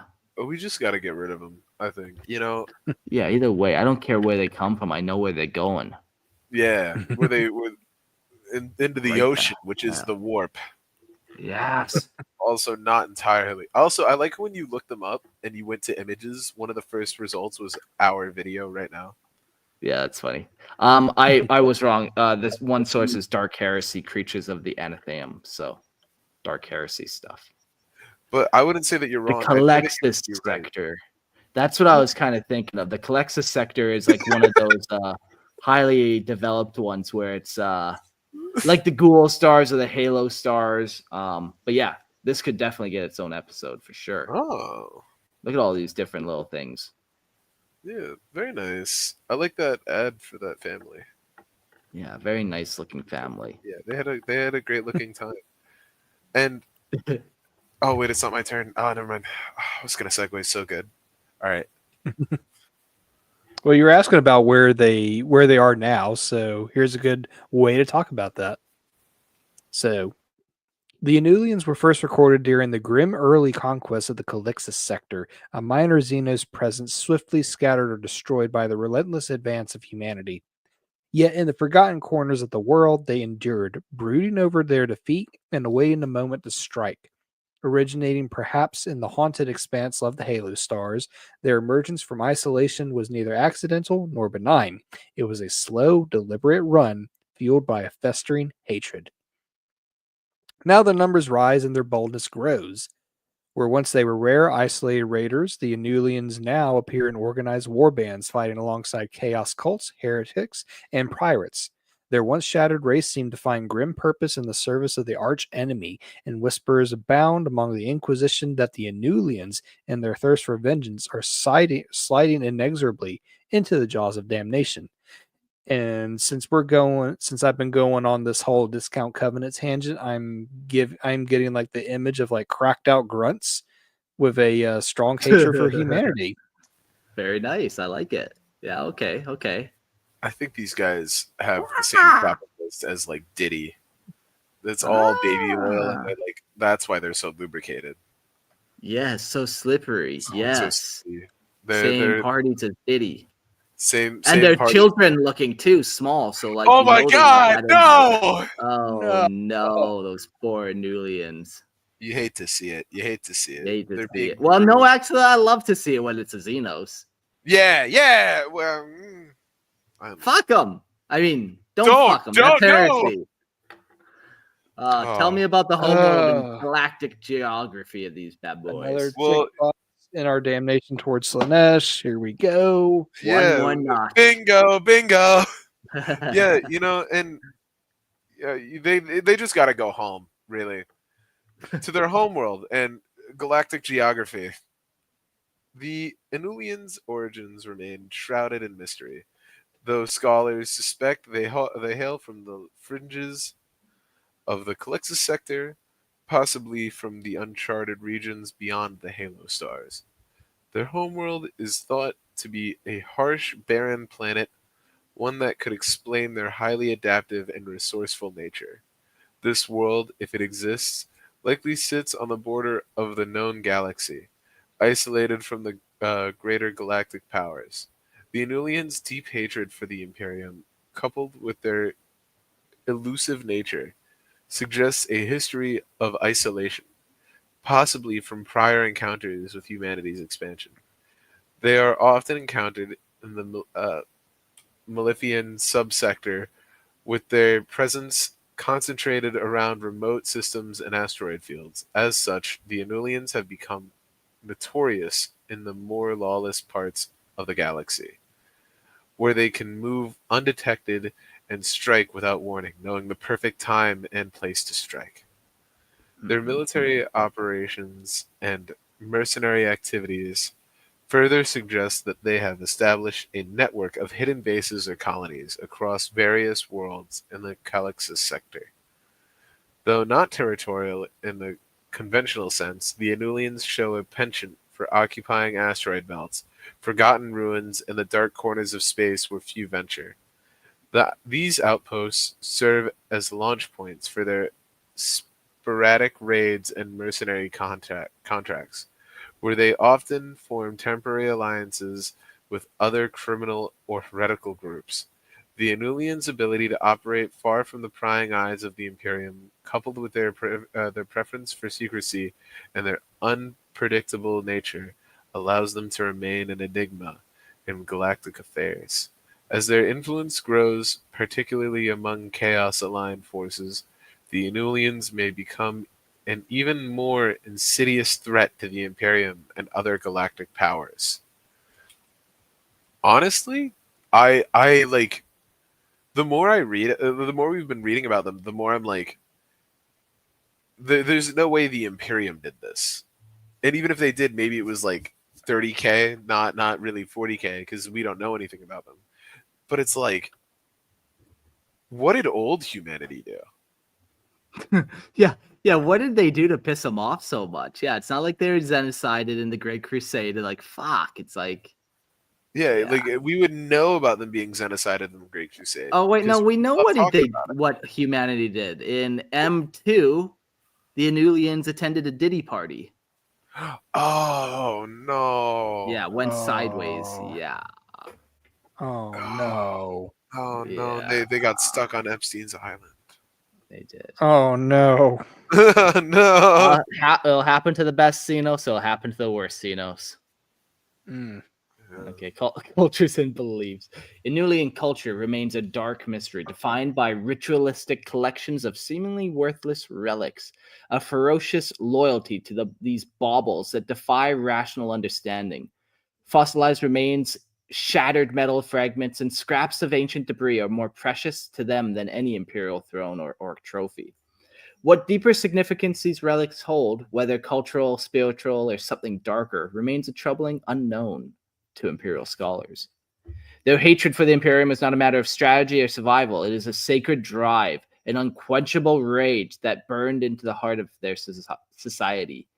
Even the strongest willed Enoulians must struggle to restrain themselves at the sight of Imperial heraldry, often succumbing to berserker fury. It is this madness, this refusal to forget or forgive ancient sins, this increasingly binds them to the dark powers of chaos, threatening to transform a mercenary race into a fanatical enemy without mercy or restraint. This is kind of like a fun little lingering plot twist that they could kind of have this whole chaos tie and like, yeah, these kind of rituals and stuff. And eventually, if you are doing like dark magic, eventually you're going to find the dark gods. Kind of makes me want to see them as like a, maybe not a chaos kill team, or just like some kind of, I don't know, just like some kind of addition to maybe not chaos demons, especially not chaos space marines, because human, but I don't know, it makes one wonder. I mean, they'd probably be kind of Slaneshi in the like principles of like wanting the perfect strike and like being like moving fast and collecting and like stabbing and being just like, because they don't shoot people, which is for nerds. But I like, it's weird that they're so British. I wonder what other technology they have though. That is an interesting question. What about their technology? Because again, they like the stabby stab, make stab stab. Though their garments are simple and homespun, the Enoulians wield technology far beyond what their primitive appearance suggests. Their shard weapons fire crystalline projectiles with terrifying accuracy and lethality, and they have proven adept at scavenging, repairing, and modifying weaponry from countless Xenos and human sources. Again, this makes me think of like cracked out grunts from Halo. Bandoliers is loaded with glimmering ammunition and devices of alien design are standard among even the lowliest fighters. You can sniff the shards or you can shoot the shards. Your choice. Crush them up and sniff them, or what if you sniff them while shooting them? then you're shooting twice, really. Yeah, There you shooting go. nothing. Even Wow, But if you Even take better. too many, you might shard yourself. Oh, God. You don't want to do that. Trust me. and Trust and me. You especially if don't. these shard weapons act like the Needler from Halo, you got big explosions coming. Yeah. Their technological prowess, however, is overshadowed by its unsettling strangeness. Imperial Tech Priest reports shard weapon components growing warm to the touch or humming softly when examined, and there are rumors of Enoulian relics that react violently when exposed to warp energies. Whether their science stems from some lost ancient civilization or the meddling of dark powers is unknown, but in the grim darkness of the far future, there is only war. Ignorance is often a prelude to disaster. How do they taste? The shards, I mean. Flavor wise. Yeah, depends on the color of the shard. Purple's grape, red's strawberry, yellow's lemon, so on and so forth. And what of They're all- brown? It's all fruit related. So brown is like, I don't know, coconut fucking husk. Coconut husk, outside the of the outside of a coconut? kiwi, maybe. Yeah. It's the hairy. outside of a kiwi. There we go. Yeah, now we're talking. I was making a poop joke, but I mean, yeah. No, it's all their shard technology is fruit related. Why would you make poop flavored shard technology that you Because shoot then like you stab meth? someone with it and they get an infection because it's poop. But what if you mix up your shards and you stab yourself with the poop one instead of the meth one, and now you've Then you get an even greater high. You ever seen that We thing can- where You homeless clearly have people- never shot up in a bathroom I'm half sorry. strung out on meth. Listen, You- listen. They put poop in those like the brown bags that people huff, and they sit there and they huff them. So What? realistically, you could get high. Yeah, that's a thing. So you can get high off poop. Yes, No. you poop in a bag and you huff it. No. Are we you falling do? to Slanesh or are we falling to Nurgle? What's going on here? Yeah. Got the best of both worlds. Oh man, Bobby, how often do you do this? I used to work at a gas station. So you just huff shit all the time. I mean, listen, man, that's all you can do. No, but I suppose, I'm saying this suppose. because I've seen people do it. It's a lot. Why are you going to a bathroom to like huff your own feces? That's chill. But like, do it out in public like the rest of us. yeah, like go under an overpass like a normal person, Yeah, jeez. or behind a trash can so you could like huck it into the trash can. Like not in the bathroom, guy. Come on. Come on. I swear Tosie's never going to let me hear the end of this. Anyways, All right, listen. more shard weaponry. You know, This- and if you boof too much of the shard weaponry, then you might shard yourself. Shard weaponry. Shard weaponry is a Xenos firearm commonly utilized by Enoulians, possibly a relic of their lost civilization. These weapons use small crystals as ammunition. When triggered, they force a powerful electrical current through the crystal, causing it to tear off small shards from shear torsion pressure.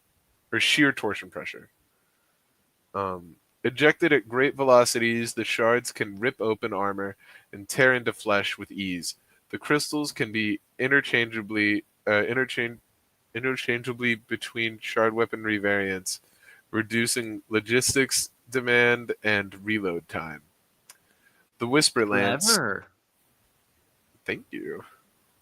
Have a go. Oh, they took him. They They took him. They took him. You got by the velociraptors right there. It was horrifying. Oh Oh, my god. which are actually Utah Raptors, but that's. Anyways, the Whisperlands.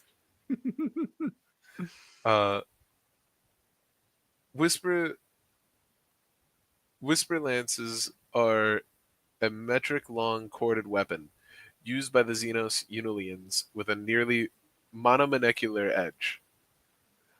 Used as Larites and Garots, these lines are deadly in combat, but only the Enoulians seem able to use them without heavily reinforced gloves.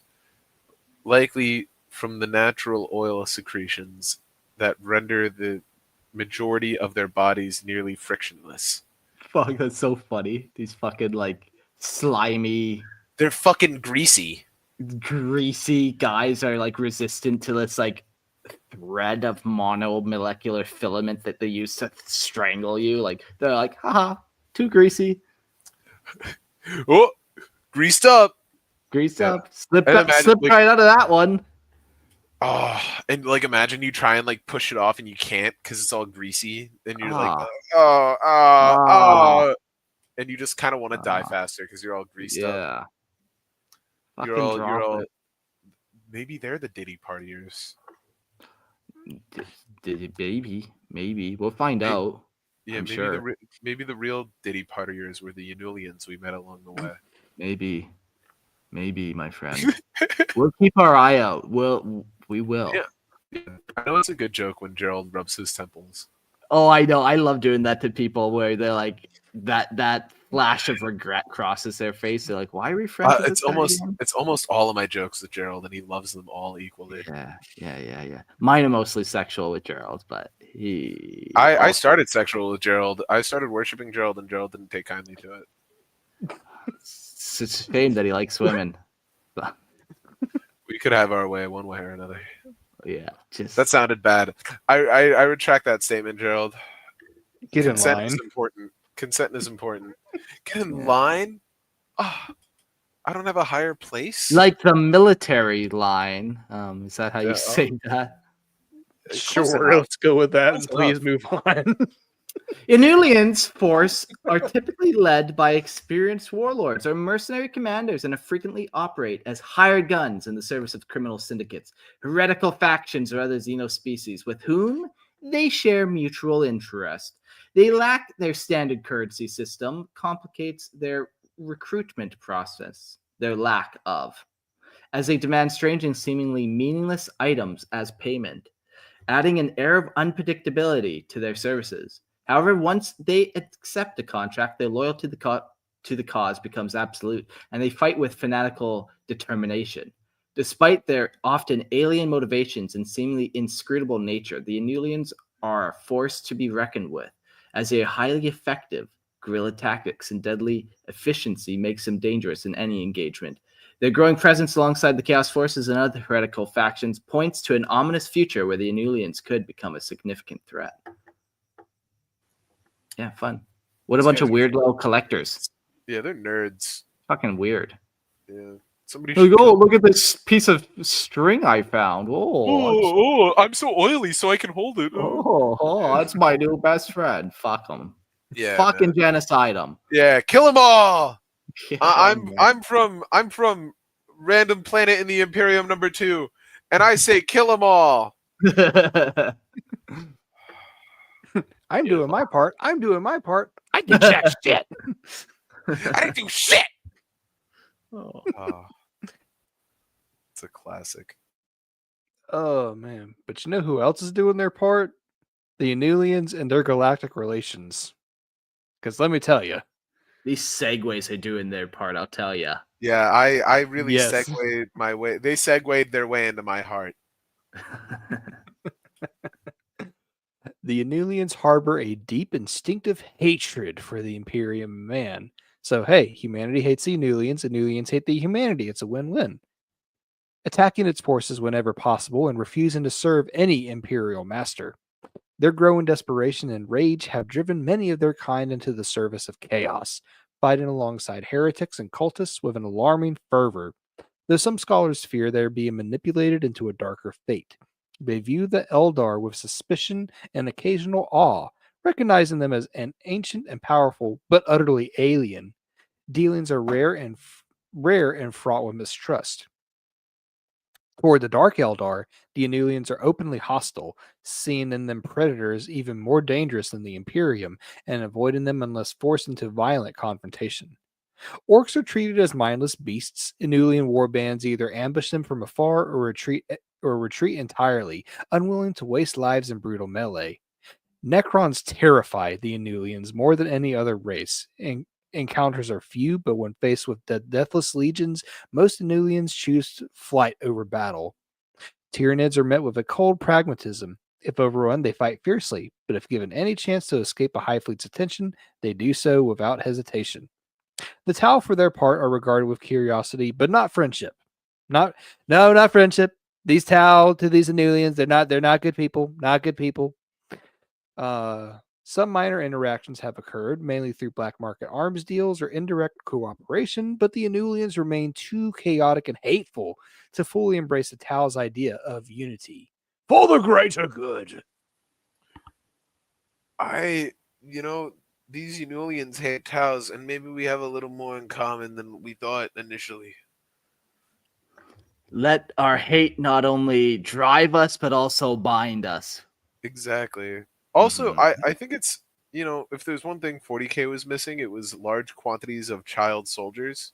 So it's Mm. good that we have those in the Enoulians. Yeah, If there's one good thing about war, it's children being involved.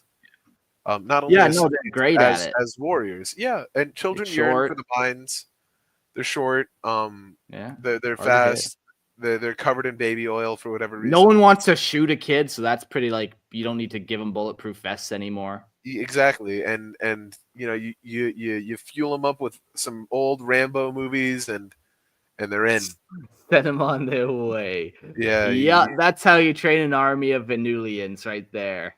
Rambo movies and maybe drugs. Probably drugs. The crystals are drugs. Let's be honest, they're crushing them up and snorting them.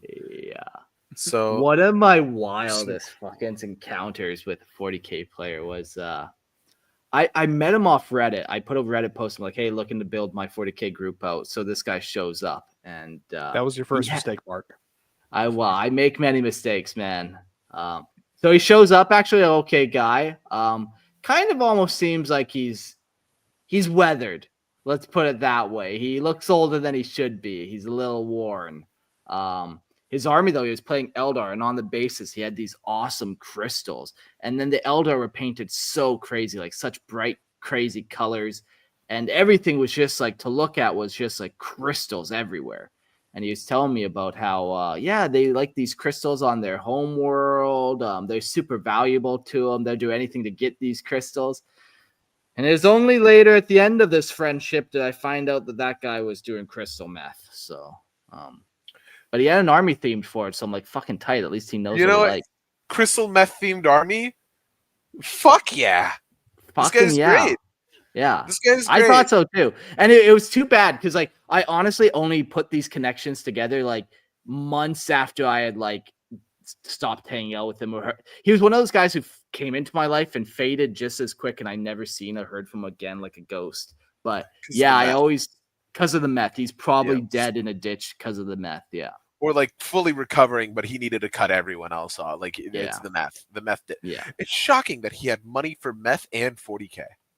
I think he was recovering. He's like, I'm a good boy. I got the recovering addict vibe, and then something must have set him off the fucking rail. And anyways, that's neither here nor there. That's Enoulians. Okay. And meth. Meth. Yeah, meth. That's meth. Well, fun episode of Lorehammer. It's fun learning about these Xenos. It was fun kind of trying to expand them a little bit while remaining very lore accurate was the goal. I want these to fit, Which one was your favorite of the three? Chromes. Okay. There is a special place in my heart for weird bug aliens that go around and be weird bugs. Fair. Gerald? I love killing them. I got to represent my own species, so I'm going to stick with Demiurg. Rock and Stone, baby. Rock and Stone. Yeah, I think I'll join you with the Demiurg on this one. I like the Demiurg. I always kind of like that. Okay, so you got all the dwarf stereotypes, but just to take them away from, just to make them unique, you turn them into actual rock, the thing people, I thought that was always cool. Yeah.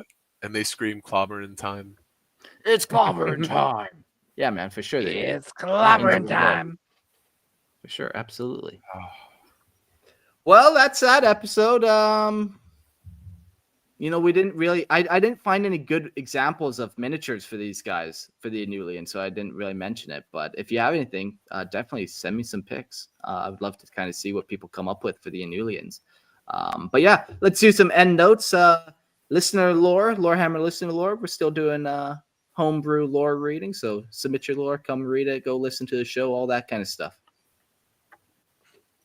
And I know I've been making a lot of Halo jokes, so if you want to hear me talk more about Halo, come over to the Grim Lore podcast, where Rayway and I talk about all things Warhammer Fantasy, Age of Sigmar, and then sometimes Halo and Destiny.